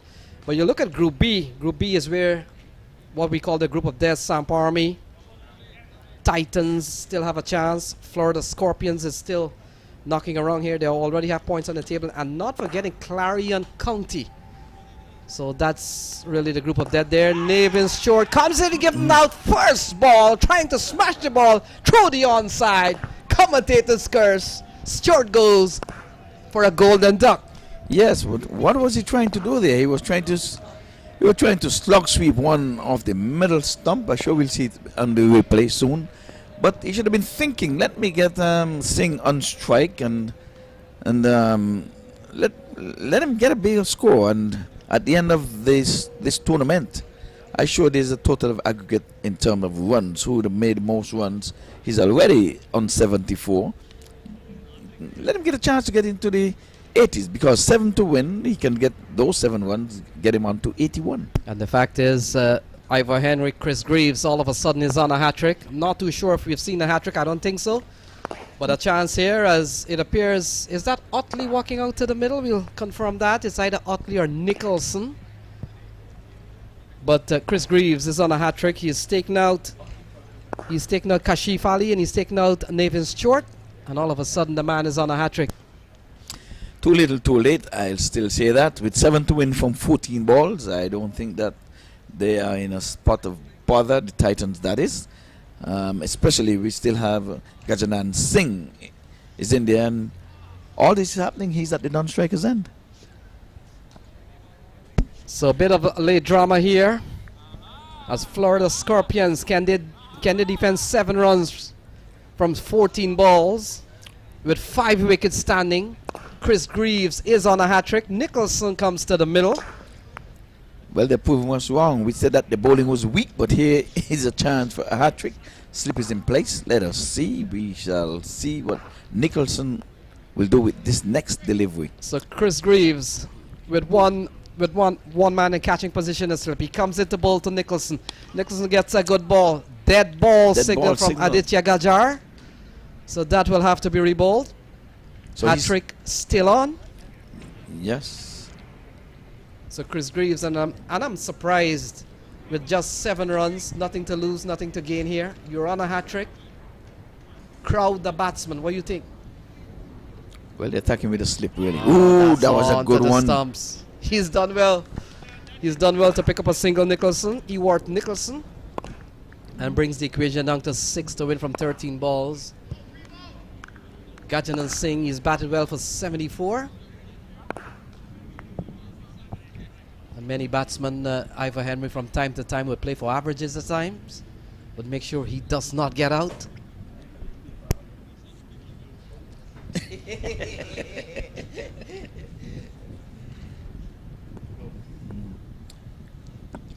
Well, this delivery, and it's a long time we have not seen a Singh on strike. This time he bunts this one to the forward short leg position and can't score.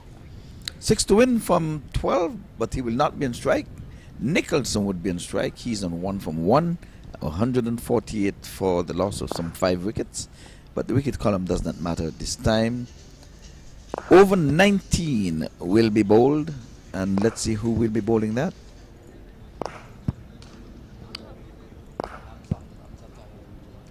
Hamza Tahir is going to try to emulate Greaves. Going to see if he can pick up 2 in this one. But that was a tidy over. That was an excellent over.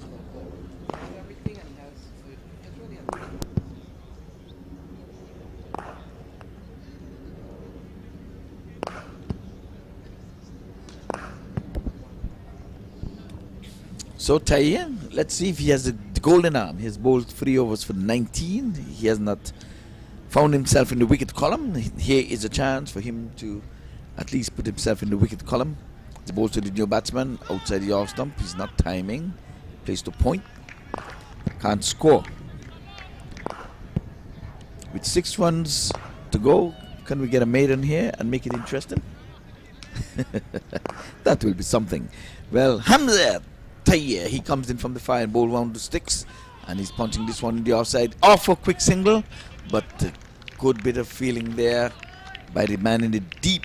Must have known that the backward point would have misfielded that one.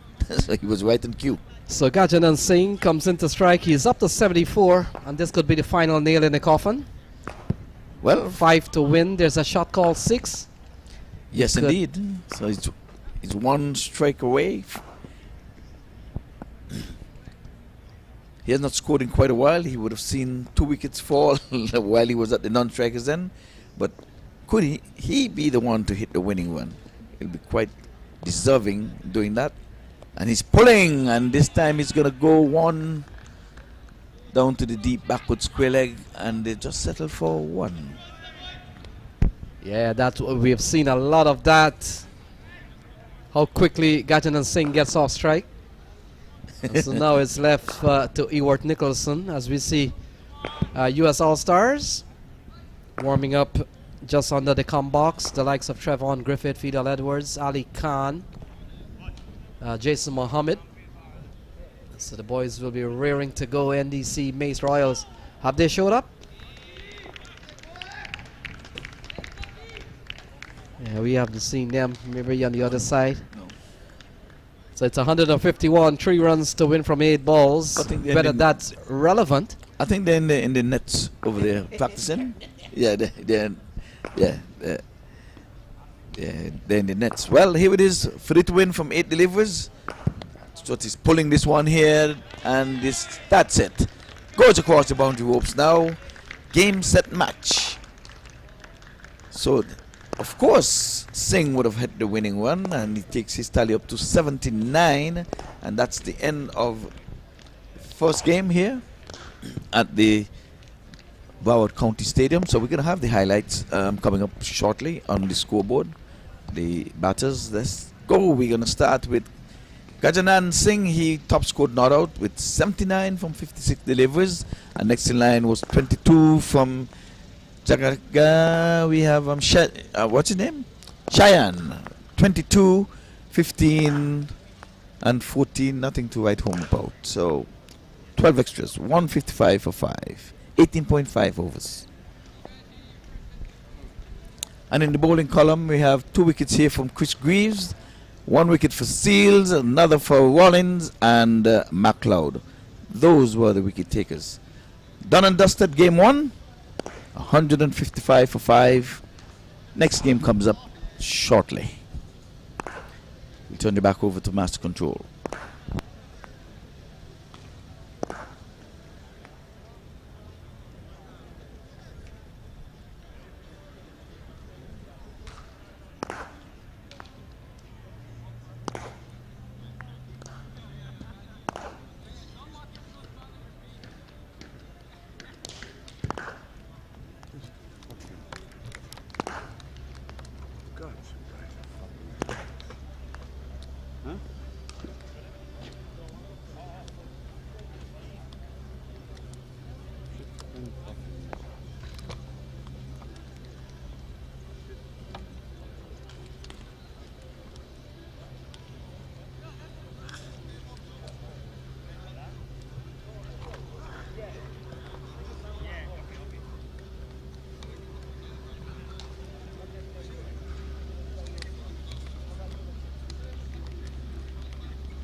1, 2, 3. 1, 2, 3.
Secret Santa, are you ready?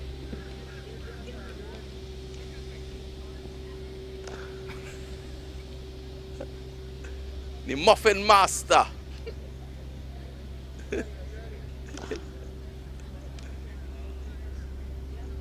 Ragamuffin.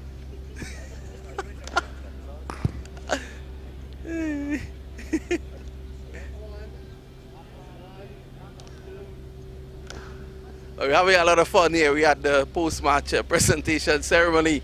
A wonderful knock by a wonderful player.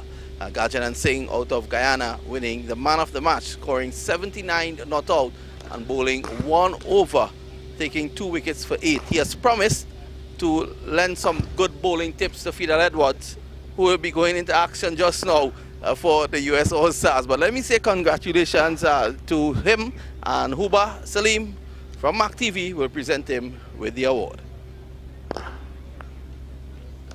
Well, Gaj, you keep on hitting them and hitting them well. It's a challenge batting on the pitch, but having our bowlers restrict them for that total, I was confident if someone batted through the innings, we'll get there. Tell us a bit about the pitch. Early up it was really slow. It didn't really get much better in the second innings, but knowing your target helps, and you know, if someone gets to go bat right through, it'll definitely put your team in a position to win. What you have done is to bring your team back in with a chance of moving on to the playoffs, and I'm sure they'll be looking forward to you repeating that again. It would be lovely to do that. And don't forget, Fidel is waiting. I will get to him now. Thank you. So that's it from the presentation area. Stay tuned. It's the Mace Royals coming up against the US All-Stars just after this. Yeah, brother, take care, man. All the best. I enjoyed it.